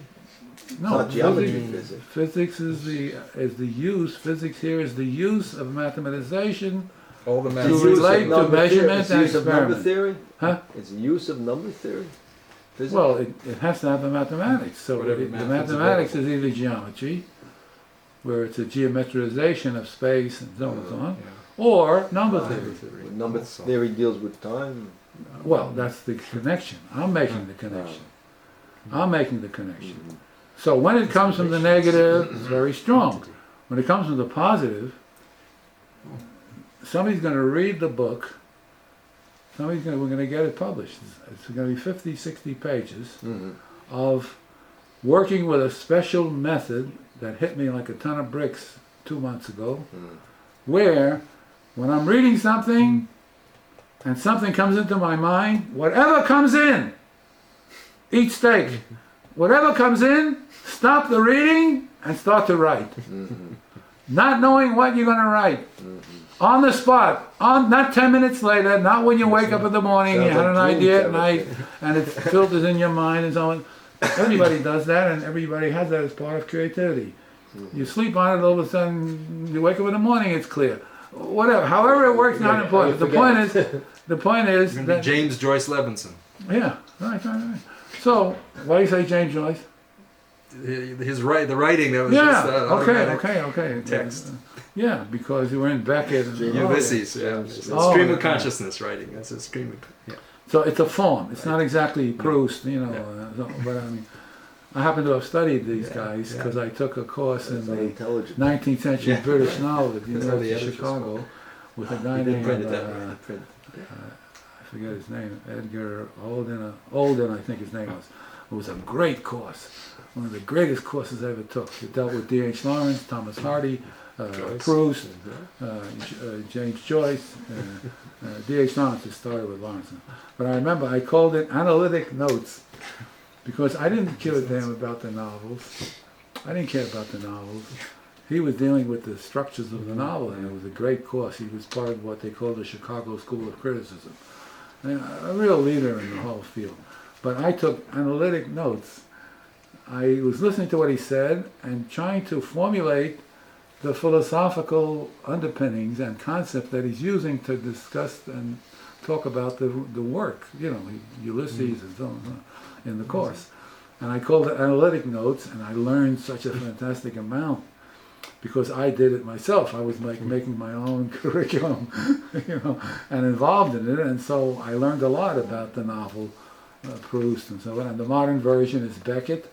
The reason Beckett in the last number of years appealed to me was because he was the Einstein of Kohelet. What did he do? In one sentence, he took the novel and the play, the drama, and he removed what everybody would say is fundamental. In a play, when somebody at the end of a scene says goodbye, and he doesn't walk off stage, well, it jars you because if somebody says goodbye, Breaking the rules of performative. right, if somebody said goodbye, right, that's all, you got it. If somebody says goodbye, and it's in Pogo, he says goodbye Pogo, goodbye, and he doesn't walk off stage, well, there's something missing. He wrote a play called Breath, incidentally, Havel, 57 seconds. There's a garbage can on this side of the stage, a garbage can over here, and 2 light beams crisscross, and the curtain comes down. Now the question is, he took the novel. He eliminated punctuation. Read his novels, go to the library, read some of his books, Watt and other novels, and you'll see there's no punctuation. Okay? No punctuation. He eliminated everything that somebody would say is meaningful and required for a novel and for a play, a drama. And he said, I'll remove everything that you say is required, and I will show you that we still have a novel and we still have a drama, a play. Oh, raise the I curtain call over him the the curtain. Einstein of Kohelet. The Einstein of Kohelet. When he There raised the- ain't no Akol Havel. There's relative Havel. And that's a big message in Torah. There is no such thing as complete Havel. There's relational Havel. But if there's Kol Havel, there's no universe. So what about There's Tohu nothing. Bohu? Yeah, it's not Hevel. That's a separate issue, but it has to do with big Well, it's like non-being is cosmological non-being is questions. being. It's the same Big, thing. big has to do with big cosmological Non-being questions is being. of what that means and so on and so on. But and again, the same problem in taking this material. Eliminate metaphor right off the bat. Forget it. No metaphor until you are forced up against the wall and saying, I can't go anywhere unless I go for metaphor. Fine, there's a place for metaphor. Or more strictly, you'll say the next generation will work on the problem. Somebody will come up and show what it means and not do it metaphor. It remains open. But for you, it's closed. You can't do anything. Okay, so thing like tov vavo, oh my God. We have to understand what the context, what they're talking about. Two what they're things. not. Why two? Two things we- to describe it. That's amazing. Tohu Bohu. Because without the detail, I spoke about it a few times, but without the detail, tohu vavohu. Tohu means surprisingly empty. Taha. The verb and the word in Hebrew is taha. To be surprised. It's surprisingly empty. That's what it says. The aretz is surprisingly empty, meaning visualize a universe of things that we didn't make. That's what the subject is. We didn't make. The things that we did not make, the human being, that are removed in imagination. Look out your window, remove people, remove animals, remove all the content of the 6 days, and you will generate the second pasuk. From the thought experiment of removing, you generate the meaning of tohu. Surprisingly empty, not empty. Bohu means in it. The aretz, we're describing the aretz, not the shamayim. The aretz was in it. What? The next day tells you. He pushed together the waters. So what's the picture? The land was submerged on the water.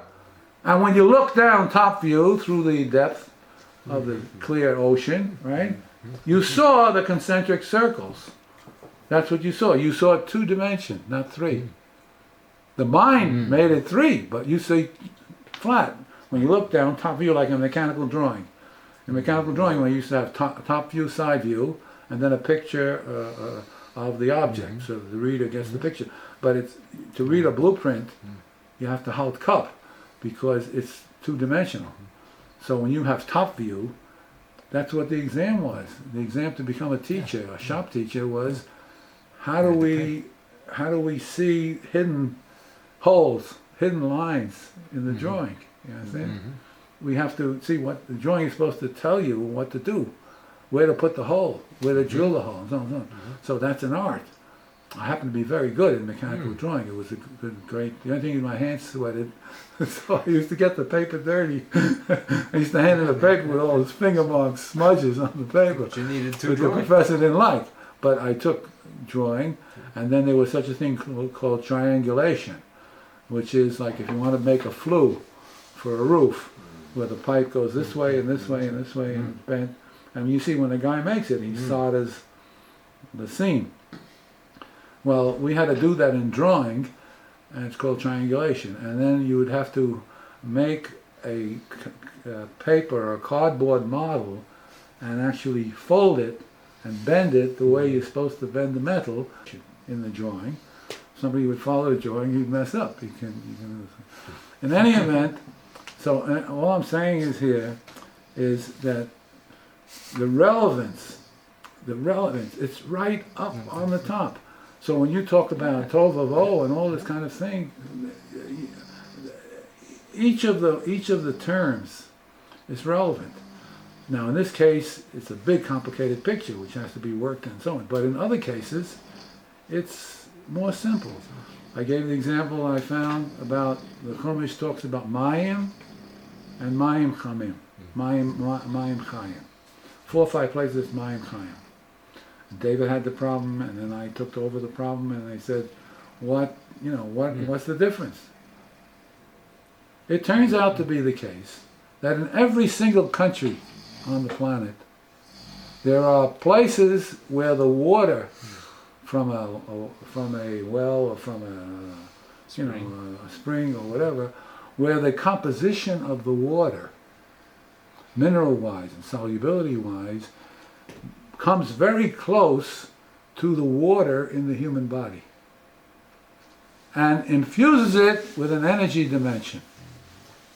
So, end of problem, finished, end of problem. Cross-cultural, every culture has certain places where the water has these properties, and that's what's called Mayim Chayim, because it contributes, it energizes, which is one meaning of life. It energizes the water system. The human being's 98% water, so it energizes. That's the end of the problem. But it's Pashut Pshat. You don't have to go and try to experiment and play around with metaphor, with special water for Yisrael and other things. Here, it was made in a scientific experiment. That's what they did. And they showed you when they took water from here, water from there, because in tracking it down, the name was Flanagan. So there was a Flanagan on the email there, on the Google, that was a winery.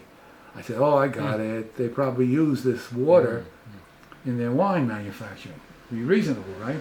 If it has a special water and it has an energizing dimension, maybe they use it. So when I wrote to them, they said, I don't know what the hell you're talking about, you got the wrong guy. I'm saying, referring to Barbara Bennett's book on hands-on healing. This guy, the guy says, he wrote me back, he says, it's obvious you got the wrong people. So what's the point here? So first, when we come to the Yain Chaim. yeah, so we're saying, so we say, it's no mind-body dualism. Right. I go radical. Everybody in the West says, everybody, I touched on it when I talked about the sexuality. Everybody says that when an animal eats and a human being eats, at the, quote, a certain level of abstraction, because if you go a different level, well, eating goes together with talking, with meeting people, with, the social context. Go down, keep going to the physiological level, okay? Physiologically, eating is the same for the human being as it is for the animal. That's where we are in the West. Sexuality. I pointed out in a talk I gave about sexuality. Sexuality is, man is a rational animal with special features. So he's an animal when it comes to the bottom level of concreteness, which here we're talking about eating and sexuality. He is animal. And animal and man, there is no distinction. Okay? When you move up the level, you get to love and relationship, then of course there's a distinction. It goes without saying. But at the base level, there's no distinction. For me, in this whole series of speculations, that is 100% false. The notion of organism, the notion of inanimate and animate, okay, the notion of vegetative, animal, and human are all Greek distinctions and forms of body primacy and geometry. Then how can you say that the animals, human is so totally different than animal? If you're saying that the distinction between plants and animals is Greek. Well, okay, that was the negative side. The positive side is that what I'm postulating as the subject matter of this liphonic physics is what I call life energy. Okay? Incidentally, it's the same word used by Barbara Brennan in the book, dealing with healing. And she says, I'm not using it scientifically. When I say energy, life energy, I'm using ordinary word, but I'm not saying scientifically. When I say dimension, she tells you explicit. And instead of saying and using these words, I'm going to use the word essence. Very interesting. Greek metaphysical word, she says. But the basic point is that she is structuring everything. Her whole basis is what I call it'll never yield a science of the life system. Because auras, you see them, they have color, they have this, all kinds of properties, beautiful, very suggestive, and this and that. And they could enter into the body and so on and so on and so on, okay? All of that, assuming it's correct on a descriptive level, okay? So it relates to these questions about two-dimensionality, three-dimension. Is the aura two-dimensional, three-dimensional, so on and so on and so on. It's just a She's projection working, online. because in the aura system, she's doing a hands-on. Her first book is hands-on techniques, how to heal. It turns out there are acupuncture points and what do you call it, in the back. There are 2 points on the back. She's working with people. People are three-dimensional. So in her exposition, she doesn't want to go down as a total idiot. She prided herself, she worked for NASA for 10 years in the physics department. She doesn't want to pride herself or go down in history as somebody who denies the primacy of organism. The primacy, organism has these types of characteristics, and has a blood system, breathing system, and then the animal becomes a type of organism and so on. So she doesn't want to go down as a dope. So she modifies for the reader what she's talking about. And she used, when I say life energy, I'm not talking science. When Joe Levinson says life energy, I'm talking science with no understanding. Oh, that's a big difference. That's a big difference. So I'm saying, for example, an animal does not have life. An animal gets its life energy from its interaction with the human being. And an animal is like a stone. A stone gets its life energy, everything in the universe gets life energy from its association with the human being. The only thing in the world that has life energy is the human being. Derived life energy, infusion and all the rest, comes from relation with the human being. Therefore, following this out, organism disappears from the picture, dividing beings into bodies that move, that have growth, but don't move, and locomotion, and so on and so on. And so on. All of that is shelved. So I write the reader. I say, look, I'm writing what comes to my mind when I put the pen to the paper. Immediately, when something came into my head, mind, body, or whatever, a word, an idea, whatever, and I stop, and I'm using this methodology, that's what came out. Now, I can't say it's no thought. I mean, that's absurd. There has to be something inside the brain that's working. But what's written here is as close as I could come to spontaneous writing, spontaneous something. And I said, I don't give a damn about reputation. I have no problem. I have no reputation. I don't have to worry about ruining it. If somebody reads the book, I said, somebody reads the book, 50, 60 pages of these things, and I numbered them for convenience. There's about 150 numbers. And there are speculations about the ether, speculations about number theory, speculations about what will work, what won't work, speculations about topology. when you read it, either you'll say the guy's a total idiot, and we put him in a booby hatch, okay? Because nobody in his right mind would say that shape, two-dimensional shape, is the basis of body. It's the other way around. It's the other way around. And when we talk about a paper having no thickness, this has thickness. This has thickness. Relationally to a ream, okay, relationally to a ream, it has no thickness. For example, if I bang this ream on your head like this, well, it hurts a little bit. I bang the paper on your head. But does the drawing on the paper have dimension?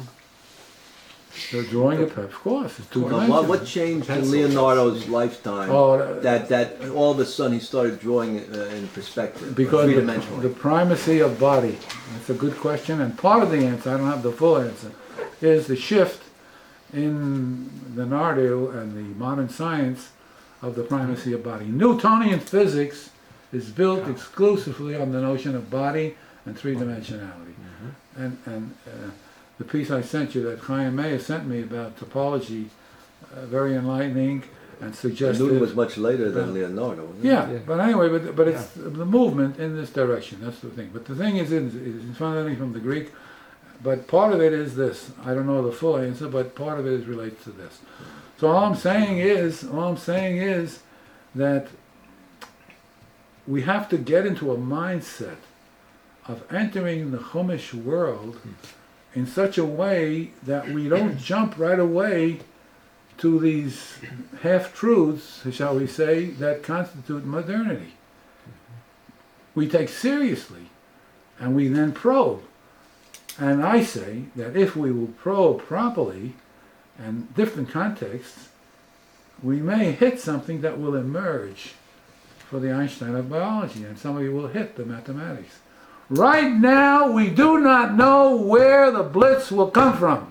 Whether it will come from a writer, whether it will come from the arts, it will come from dance, it will come from literature, the humanities, or from science having its own need for paradigm shifts by virtue of contradictions or incoherences and so on.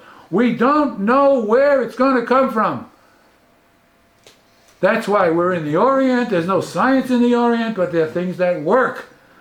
So everything goes in this universe when we have nothing.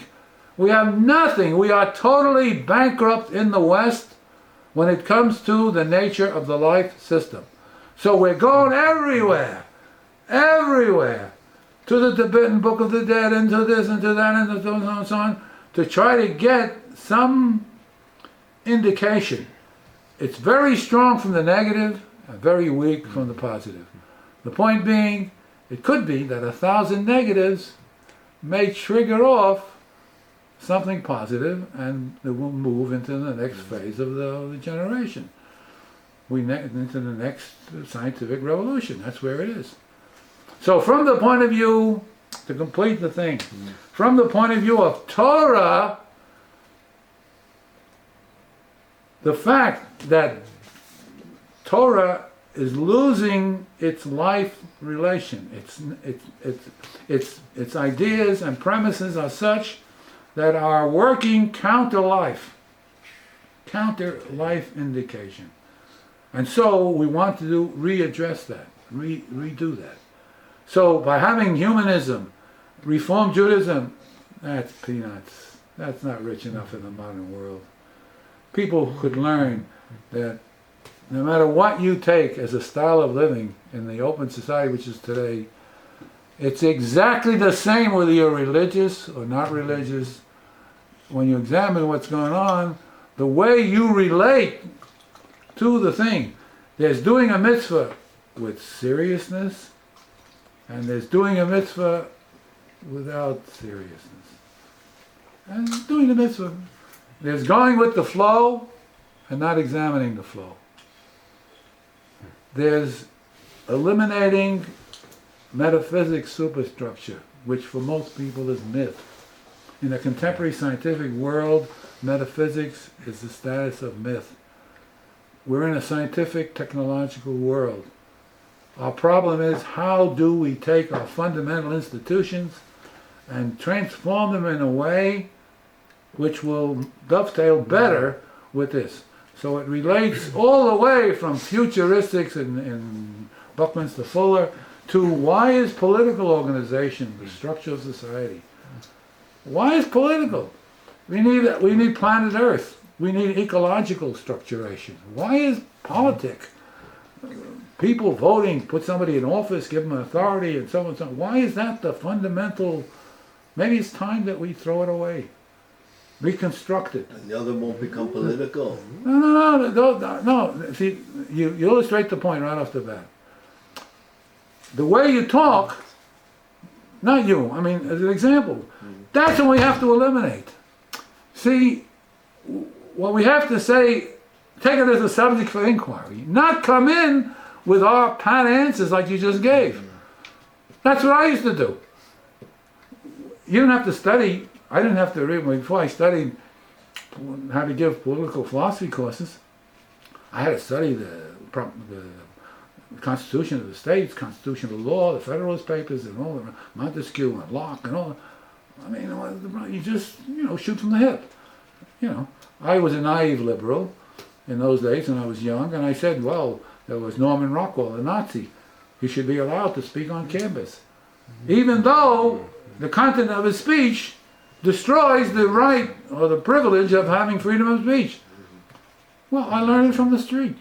So why can't now I got a professor, so now I got a doctorate, I could now teach it with an authority.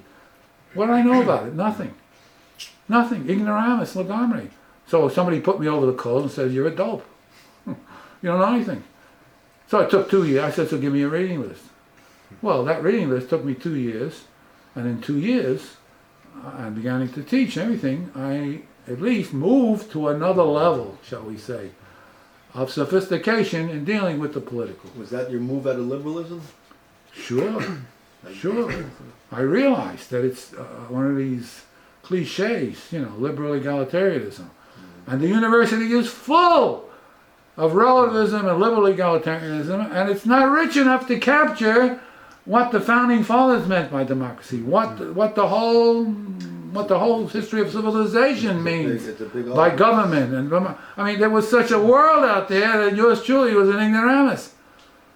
Sure, so once you're put over the coals, you realize. And in Torah, I was put over the coals. I said, what do you mean? I came to the Rebbe, I said, I did the Rambam, I did Yud HaLevi, I did Tami HaMitzvot. You don't know a thing about Torah. I said, what? What do you mean I don't know a thing about Torah? I did all these Svarim. I worked through all this material. Well, yeah, you didn't know anything about Torah. B'mikra, just b'mikra, on this particular topic, I was reading over some notes, and in it said, the first line, with no explanation, Halacha only deals, beautiful, it's staggering. Halacha only deals with two-dimensionality. What about a sukkah? Three-dimensionality.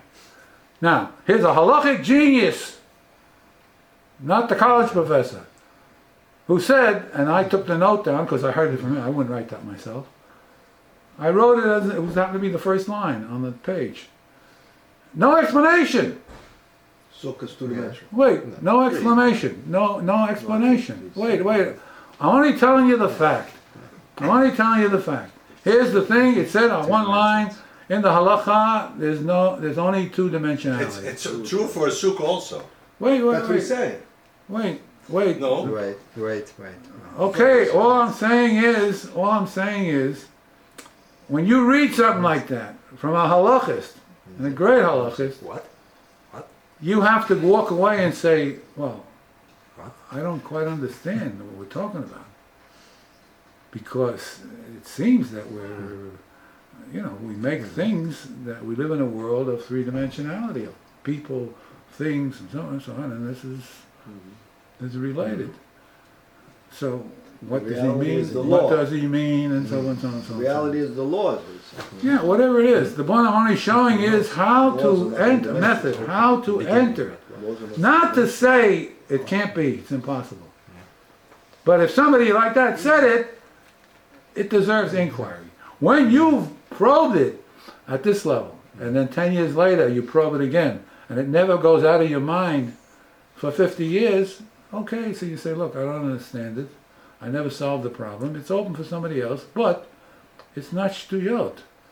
It's not just total nonsense. But are You see, laws, I mean- are laws two-dimensional or one-dimensional? Is mathematics one-dimensional or two-dimensional? Again, what is that? But he's talking about the law. Yeah, but the what does idea of that something. mean? What does that mean?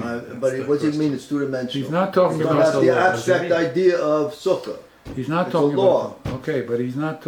Okay, if he's talking about the law, then the burden of explanation is on him to explain what it means. But is mathematics two-dimensional, three-dimensional? It's one-dimensional. Well, this depends on your conception of the mind, how you construct everything. See, she in the book, very interesting. See, she in the book said, when I talk about life energy and dimensionality, these are not scientific terms. But throughout the book, she's giving an example and she says, oh, this aura of this level, or this set of chakra, affect the electromagnetic pulse, okay, or the pulsation in the brain. Well, I thought you said, Ms. Brennan, I thought you said that you're not dealing with science. Then why are you giving examples of thermodynamics? Why are you giving examples of Maxwell equations? Why are you giving examples? Because she wasn't concerned with my questions. She wasn't concerned with searching for a life system. Okay? She was concerned with what does she need to give the reader support in hands-on healing. But her, So the person is interested in something practical. But the- How to do this, this, her this. metaphor. Not her how metaphor. to, not how to No. explain No, but why says he- and he justify says it. more And she's thermodynamics? presenting a how-to Using manual. it. She's using it. So it's interesting that when she does explain, when she does do the theoretical reality. discursive talking, so she says, oh, Practical I'm not doing science, but I'll call it, She's not doing theory. You mean she's not doing No, theory? no, right. She's not doing she'll theory. call it essence, She's writing, which is a Hebrew word. She's talking So about on your a question, metaphor. on your question, so when Time to somebody, wake up. when the Rebbe deals with laws, Yeah. okay, that's his word. Chukim is his word for essences. In Yeshayahu it says, "Samti chukei shemayim va'aretz." HaKadosh Baruch Hu made the laws of the Bria, which get exemplified in the material of the Bria. So the primary existence is not what you see in front of you, what you see blood flow, what you see in perception. And so the primary reality is the conception, the mind of HaKadosh Baruch Hu. In the mind of HaKadosh Baruch Hu, the laws are in existence. So Right out of Plato. can we say? Can Right we, out of Plato. reject That's it. Greek philosophy, but you Greek you metaphysics. reject essence. You always reject essence. I'm rejecting it, of course. Okay, but can you say laws and mathematics are non-dimensional? There's such a thing as a pseudo question which is irrelevant. If you have suppositions that everything that exists is either material or mental, then there's no choice. You have two choices. So if it's not Dimensional material, or non-dimensional? yeah, if it's two But you can have two-dimensional, three-dimensional. yeah, but you're asking on both. I mean, if you start with an assumption of a certain kind, I'm then saying you give thought, it, abstract the constructions Again, if you are say- non-dimensional. what does They that don't mean? exist. What does it They mean? don't exist in the physical Dimension world. isn't the word here. Oh. Dimension is a characteristic of whether it's bodily, physical, material, corporeal, all the words that we use in philosophy, Right. or it's not. It's mental. Okay. We inherited the problem in Descartes form, right? In Descartes form of I think, therefore I am. How are we supposed to understand that? And so the bottom basis of modern metaphysics is that. That's the whole So story. when the rabbi Separation. says sukkah is two-dimensional, what's he saying? I don't know what he's saying. Ah. That's what I told you. I'm not explaining anything. But it's true, no? I'm not What's- explaining Joe, anything. what's three-dimensional about the sukkah in the I halacha? had Nothing. when you make it, it's three-dimensional. No. The height is even one-dimensional. But you The- go Whatever, inside, the more that's you four say. dimensions. The, Height, width, and the depth. shape of the walls is two-dimensional. Has height, width, and depth. You can't do a mitzvah of sitting in the two-dimensional sukkah. Right, It right, has to have height, width, and depth. right. Let me just finish on Unless one example. unless you're Grandma Moses. Let me just finish on one example, another on the wall. illustration. Because we should spend some time on Unless you're giving, two-dimensional. giving examples to get the thing out. Yeah, it's Grandma Moses. Here, chauffeur. Grandma Moses. And Grandma you Moses. find- Can you say something about shape in the groups? Shape and Oh, shape and group. Groups, Yeah, good, that's, good, good, very good, very good. that one. Very good. No. When you have a drawing by an artist, right? And he draws a group, a big throng of people. Yeah. How do we look at it? How do we look at it? First you look You at it see as the a heads. big shape, Right. and then you start looking. You look at shape, and in the drawing, all it is this. Lines, outlines. Heads. It's like heads, Tops of right? heads.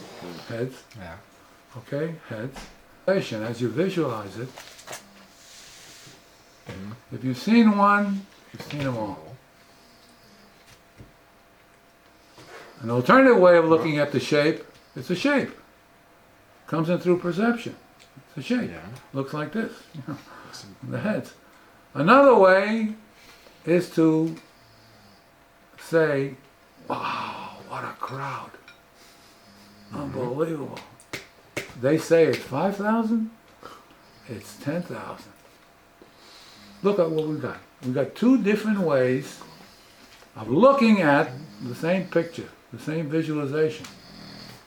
One is concerned with and makes a statement, if you've seen one, you've seen them all, they're all the same. Bypassing the notion of individual. The group is a group which in practice is not made up of individuals.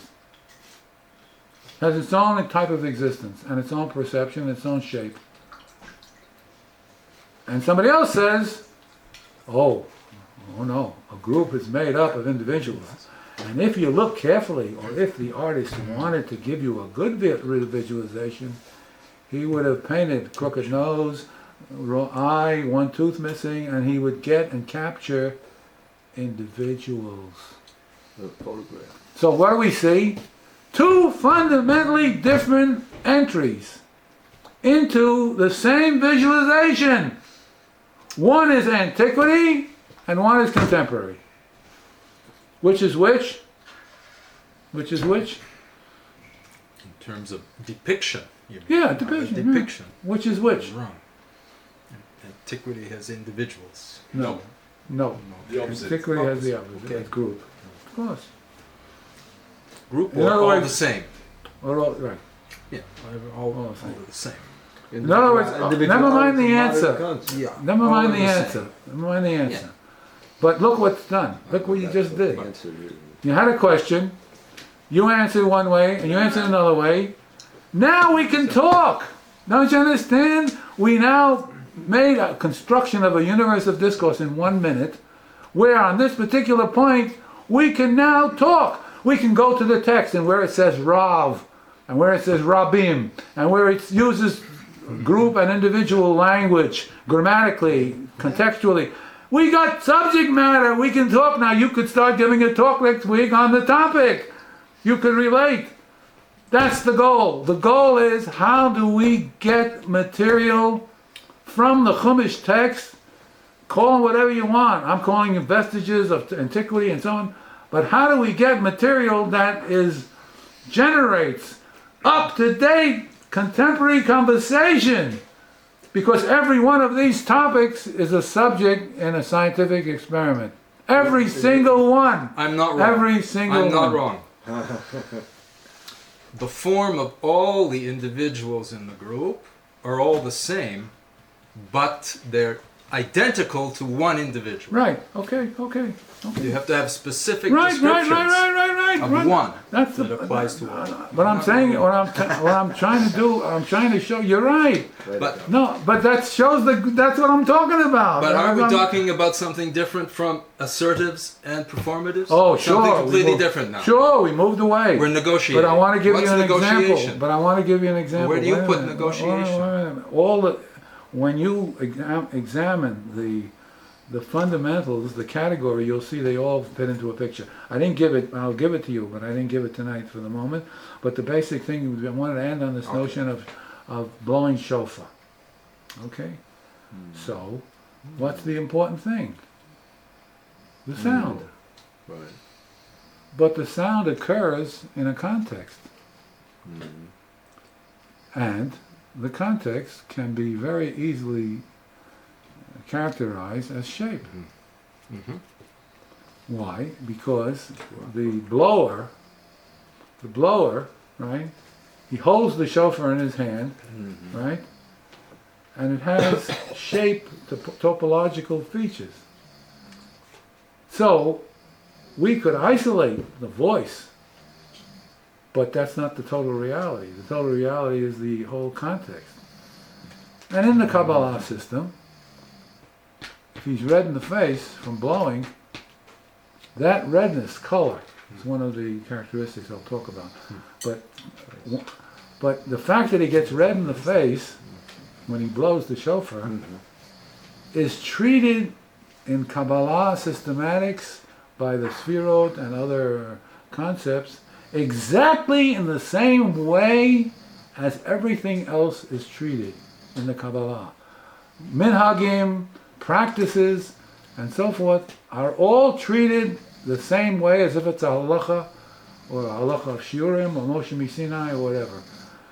All the things are treated with the same material because the Ari is relating to a gestalt, to a way of perceiving where there are a number of fundaments that enter on the level of perception.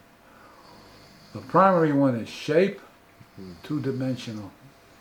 The primary one is shape, vision, not through touch. Because touch, you move around the body and then you can touch and feel the shape. But we're talking about shape, we're talking about location, we talk about shape, color, location, in the sense that a location is a place which is a place for davening, a place for toiletering, a place for bathing, a place for this, operational definition. A place is not, a location is not a container. It's not a container of events. The event is intrinsic to the location. A place to eat, a place to sit, a place, this operational definitions in context. There are as many of them as there are situations. So what do we have? There's shape, two-dimensional, continue what I call line shape in a line. See, it's just the outline. Like when you give a kid a coloring book, outline. An outline called shape, two-dimensional. Color, action event in location, an actional event in time. It's the time. What is time? Time is daytime, nighttime, sleeping time, dancing time, eating time. That's what time is. Time comes together with the event. Not that the time is conceptually Background. separate. It's not a background, right? And it comes, and therefore we fill it with events. But time, oh yeah, time is the same for everything. Time is different for every single thing because time means time to speak, time to pray, time to do, time to this. So that's the lie of the watch. That takes all the time in the same. Exactly. And when Rousseau and Emile said, he's trying to get an education, Emile is the greatness of Rousseau. In that book, in Confessions, where he deals with the whole sexual domain, the first real person to take it seriously and write about it and so on. is Rousseau and his confessions about sexual behaviors, be much before Kinsey and everything. And then the whole business about clocks and all Wasn't of that that. Kohelet? Yeah, sure. That's the secret of Kohelet. Of course, secret of Kohelet is 8. With. It's the event. There is no time that's a container. That was Newtonian. Don't you see? Each generation there's been evolution in terms of these concepts. I'm not getting into that tonight, but there's evolution in the way we conceptualize science, history, the fields, the arts, and so on and so on. So why do you want to go back to the ancient times So to because- revitalize the modern time? No, because on the one level, we get new meanings that have been obliterated, that have been eclipsed. We get new Prussian meanings of the text. Whether they're worth anything or not worth anything is irrelevant. We can't go back to a society that lived that way. We're not talking about that. But we can say, oh, how is this followed up? Was it changed? In what respects was it changed? Was it in the halacha? Was it here? Was it there? We can start to raise reasonable questions with these things at the core. The fact that each one is a scientific experiment means we talk about Torah and science, we're at the level of the concrete. We're at the level of the concrete, right? To take seriously, what does it mean when they make a shape? Yeah. What does it mean? What is that? What's that all about? And you find all of this in Kabbalat Ari as a simple example. What does halachically the guy getting red in the face got to do with the din of blowing shofar? If he can blow, you hear it, it makes the sound, so he doesn't get red in the face. So throw it away. What's in the... No. Because in this unified picture of things, there are interconnections between life energy and the senses, for example. A shape, like we say, oh, the food was great, but it looked like it. We once would serve zucchini cake, which is green. Well, it was like a sponge cake. I remember till this day. You couldn't eat it. Your mouth couldn't eat it. You couldn't. It was a nice person, a very good baker. I made a zucchini cake. It was green. Not the, You didn't want ice cream. No. If it was mild green, okay, but it was just, green, grass green like this. Well, you couldn't make the muscles move to eat it. Even though you're hungry and the tea was there and everything else, you couldn't move. So we take as a joke, oh, the shape affects the sound and vice versa. That's where we are in cognitive psychology. Every single topic you raise is a subject that's being investigated in what we call empirical science. I don't consider it the big picture, but in the small picture of experiment and so on and so on, Sounds like a waste of observable and measurement, in the small picture, grams. every one of these topics is a subject for research, which means that if you enter the way I'm suggesting tonight, you not only, you have a double kill. You on the one hand enrich your Torah meanings, packages, and now can go into and ask questions. What happened to it in Chazal? Did they keep it? Did they throw it out? Which way did they go?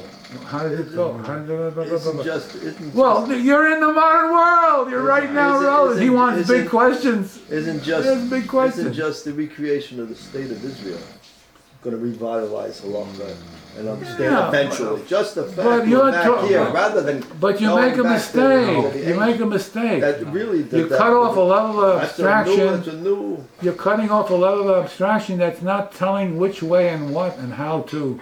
Go. You're up in the clouds. How to go? What should we do in the country to bring it up? I mean, you're left How do we alone. move? We're stuck. Of course we're stuck, but now we're not stuck. I even said in one of the pieces, I was concluding one of the pieces, and the idea came to me about the specialness of Israel. If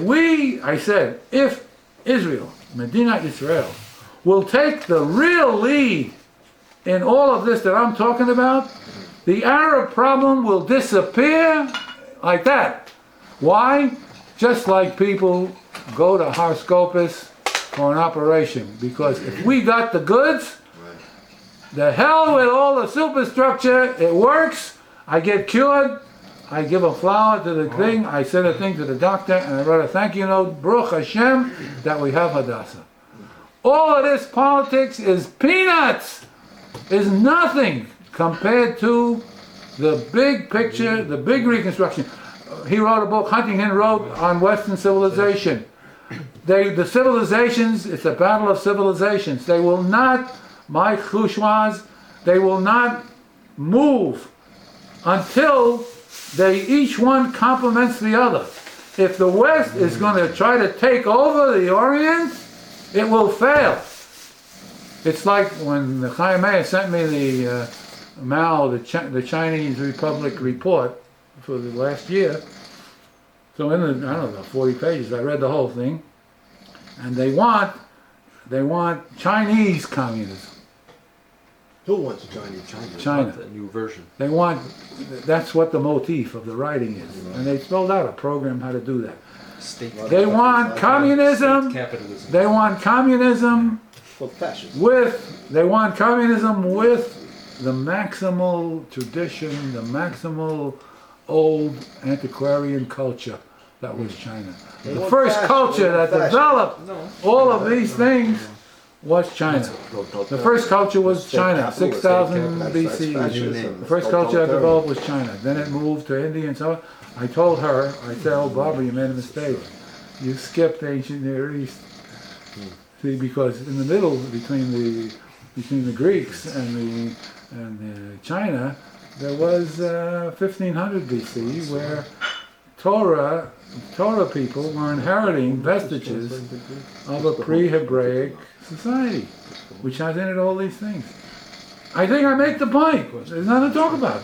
I make the point that the entry requires not, I got the answer. You don't got no answer. Now it's inquiry. Once it's inquiry, it's on the table, it's out in the open, we can do talking. Of course, if you've got to maintain a reputation, like she worked for NASA for 10 years. She prides herself on being a physicist. So now she's a cool. She's not writing like I'm writing in a piece that says, I'm giving you how I wrote spontaneous, a crazy methodology, where some of the things I wrote are even illogical, logical mistake, contradiction. I just left them there. I didn't go over because maybe somebody will read it and he will get triggered off like I got triggered off. The goal is not right or wrong. The goal is not what I write is true or not. I said here's a solution to the ether problem. Why it was refuted, how they refuted it, and why Michelson Morley opened the door to relativity, and so on, so on, so on, so on, so on, so on. A guy, I did it many years ago. I came up dead end. I spent 2 years on the ether in the library. The ether? Yeah. I read all the material. I got a good education. I fed it into my philosophy of science course. But I didn't know a damn thing. I didn't come up with a solution. I came up with a solution. What was the solution? What was the solution on regular chat? The solution was they didn't take shape as two-dimensional. They took it as three. So if it's three-dimensional, it has to have an effect on electromagnetic or some other form of energy. Energy and matter are interchangeable. So what was the argument? If it was taken as assumption that it's three-dimensional, which everybody accepts, that's dimensional, then it should have had an effect on the experiment. It had no effect, therefore it doesn't exist. What is the ether? That electromagnetic and so it has to have a field What's a Greek concept? There's no empty being space. carried. It has to be have a carrier, like action at a distance. There's Sound, no waves, light. right. It has to have a carrier. We got Einstein That's here. what. That's Right, a Greek. that was That's called- a Greek concept. The ether. I don't know. I don't know. Ah, But anyway, this is the basic point. But the basic point light was has to be carried on the something. basic point was The way it behaves. I just took the assumption. I said they missed one alternative. They didn't fit the Through it. They missed one alternative. They treated it like a gas, or a liquid, or a solid. Yeah. It's only three forms of matter in But the then common it's still sense. Einsteinian. It's just the surface. What do they say? No, okay, wait. That would be it. So it's two-dimensional is just the surface. But it's not a surface. That's the point. Sure, everybody takes it to be a surface. But you're saying it should, if it's But- two-dimensional, then it's a surface. Right, okay, but it should have had an effect. In effect, But that's what they can't figure The out. paper What's a two-dimensional effect? It's not a plane. The paper has an Yeah. effect. It's still, when I hit you on the head with a ream, It's a three-dimensional. it's three piece of three-dimensional. paper. It's is no less three-dimensional Yeah. than the ream. Yeah. Because, why do I say No that? less. Because, to be on this creative high, what's come into my mind was chaos theory. And topology, where it's dealing with folding, Yeah. with end folding. Yeah. That's the big area in Like on topology, maps. where you end fold, where you fold. Ah, So I proposed, you say I'm crazy. You walk out of here, guys, nuts. No, it wasn't me. I said in the book, in these quips, these spontaneous things, that just like in contemporary chaos theory, the heart and the brain are the two fundamental this. cases. What? It's not topology. Paper folding. Yeah. Okay. But anyway, the point is that the brain and the heart are primary topics in chaos theory. Okay. And part of the entry has to do with fractals. Okay.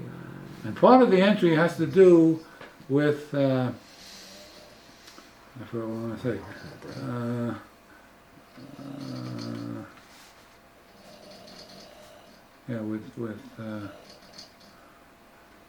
Whenever I interrupt, I always forget what I want to say. Heart and brain, fractals. Oh yeah, right, good. So the two main organ, there ain't no such thing. All these terms are in the wrong mental set, and what looks like something similar, like relations in an animal and so on, are really fundamentally different, and the differences will come through as implications from the big picture. Okay, but so this is speculation. So why did I speculate? I said, because it has to do with folding and enfolding and shape. So all from Basar Echad, all from one crazy thing in the Chumash text to understand what they're talking about.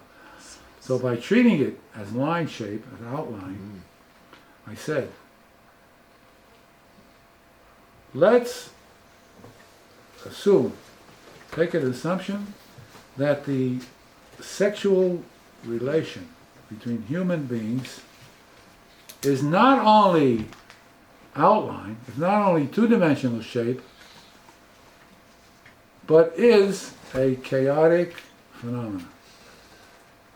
In other words, we should now enter into chaos theory another, quote, organ. Even though it's two people, not one, it's two people, even though there's a unification, it's not body, it's not two bodies, on the assumptions I'm making, right? It's shape, but it's enfolded.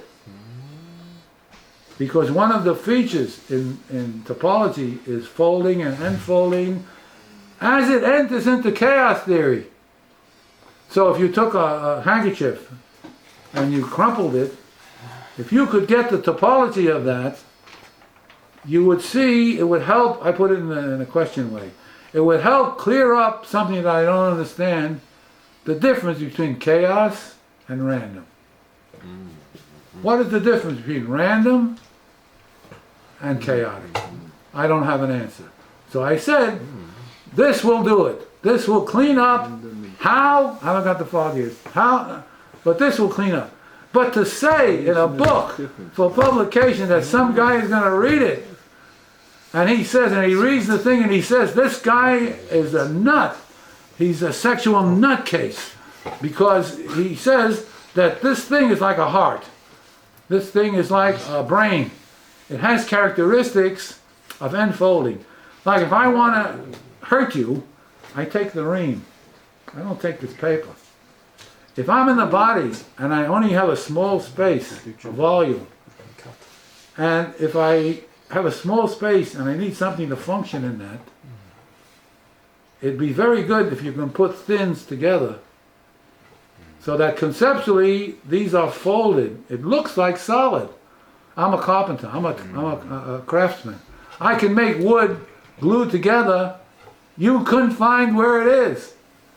For great furniture makers, you can't, when I match the grain and the glue, there's a straight line there. The two lines are straight.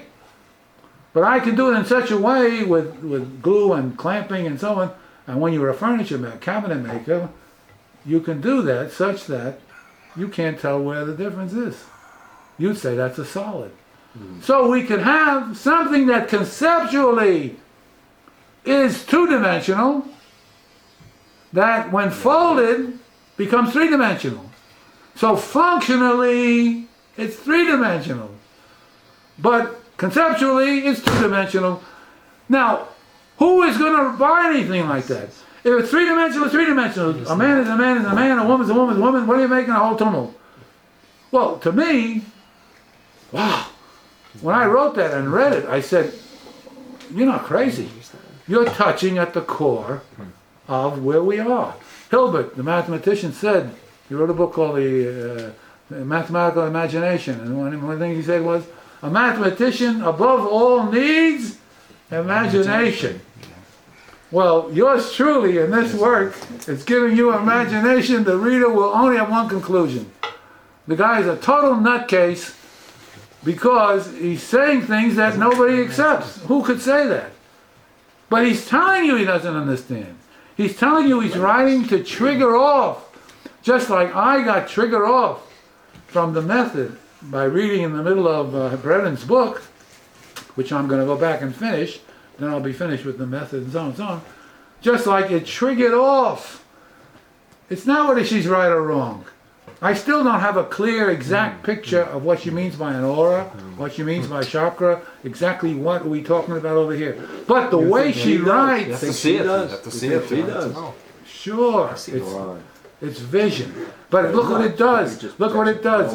For example, the person has like on the hands, person has like the hands, like something like if somebody got a piece cut off, so you have still the feelings and Right, phantom, so but in a leaf and okay. But one of the techniques and one level of the 7 levels, and I showed it. No such things as levels. That's metaphysics. There's one body, okay, and the fingers are elongated by an inch or two, and it extends. The hand extends a foot and a half outside the body, okay.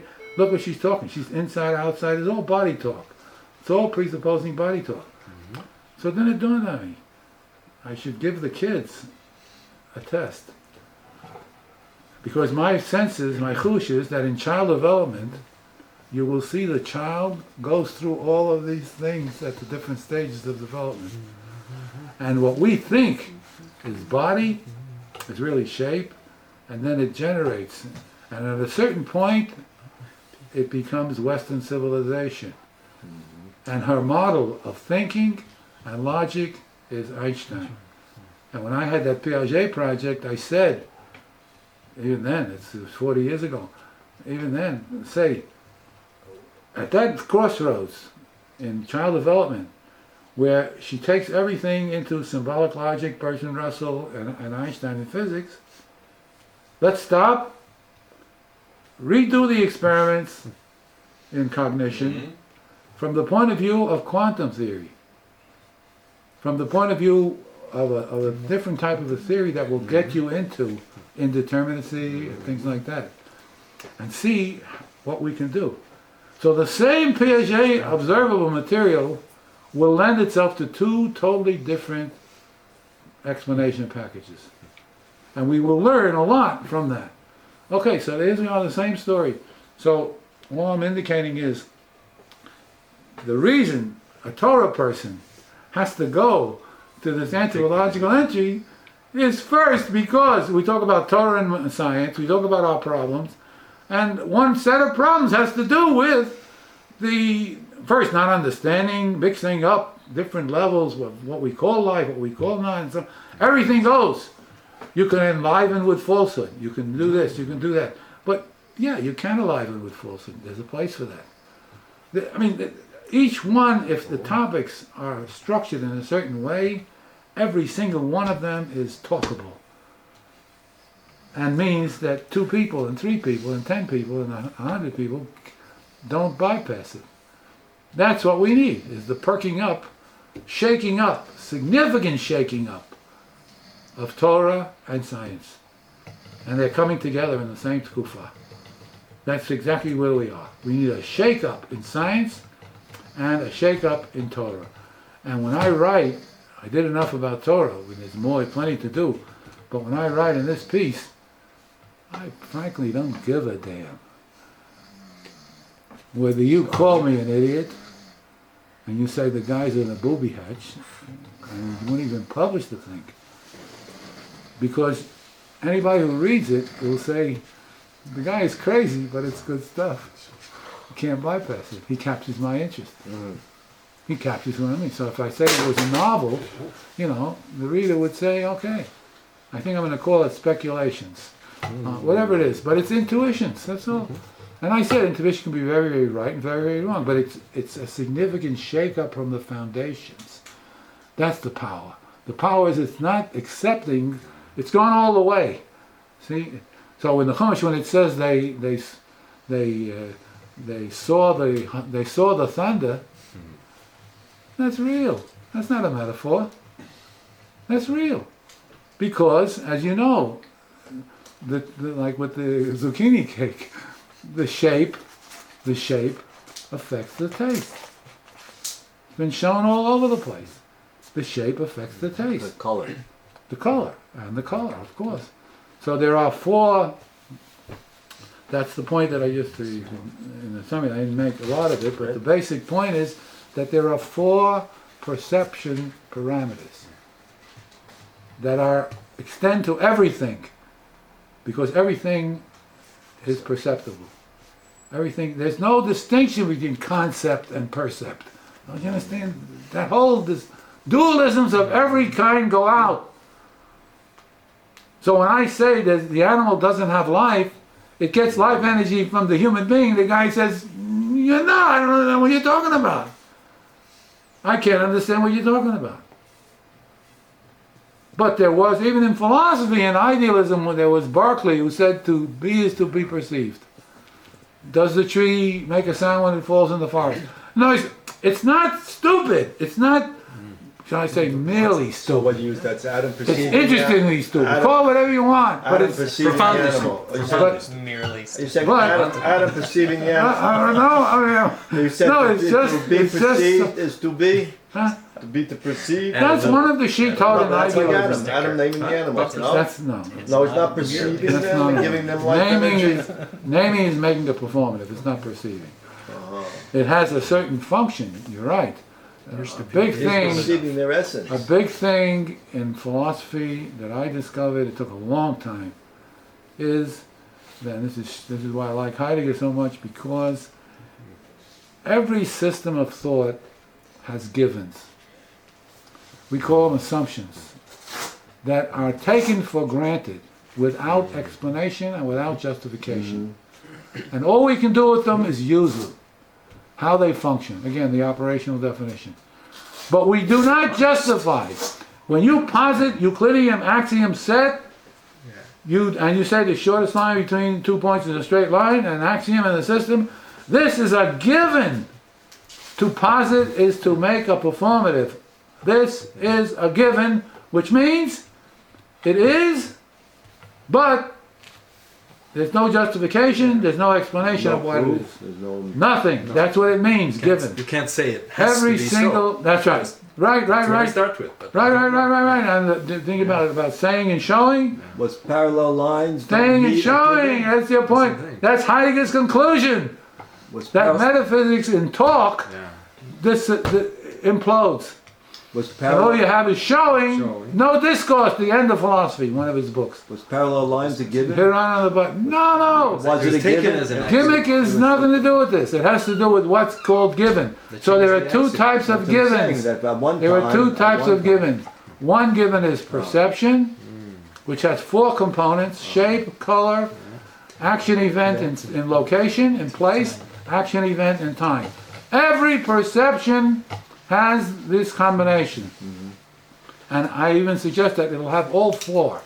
There will be no perception that's missing either. Everything is in place, has a place, or works from a place, from a time, from shape, and from color. And these are the basics of the total picture.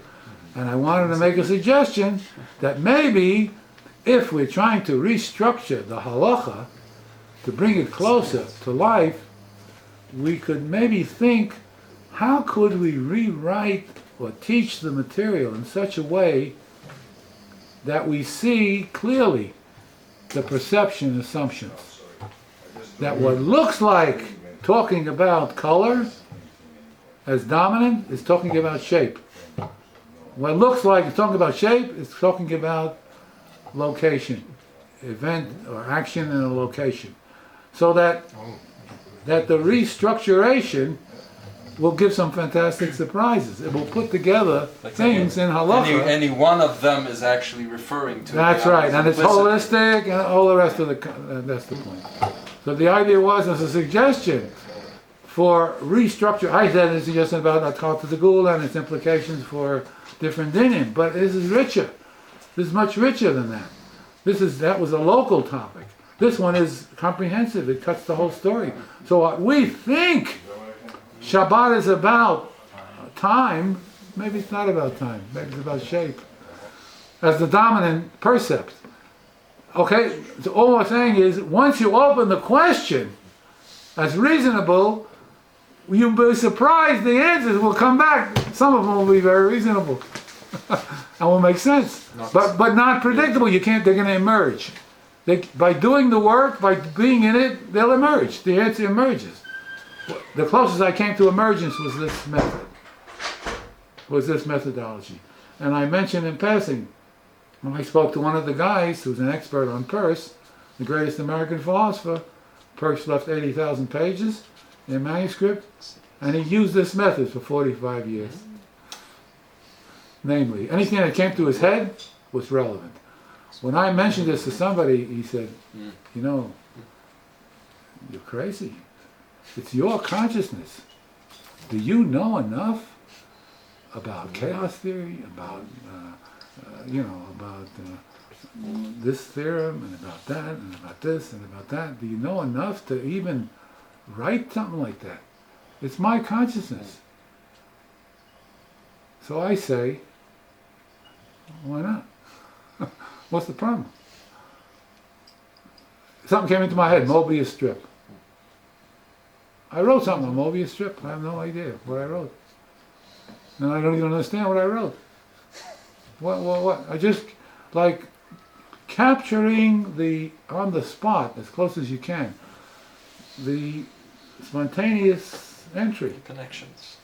Connections, right. And it's so, you said beautiful, it's so symptomatic of antiquarian thinking. It's association. What am I doing? It's associations. That's how they thought. If you read Pedersen in his book, Israel's Life and Culture, he'll tell you that's the way they thought. I built it up with performatives. You know, my name is Joe. And every performative is connected to a package of associations that fill in the performative, what Joe means. And so that's by association. By association. We think and we argue and we discuss by association. When followed through, it's an antiquarian mode. Whereas in the West, we're thinking by logic, and here we're thinking by association.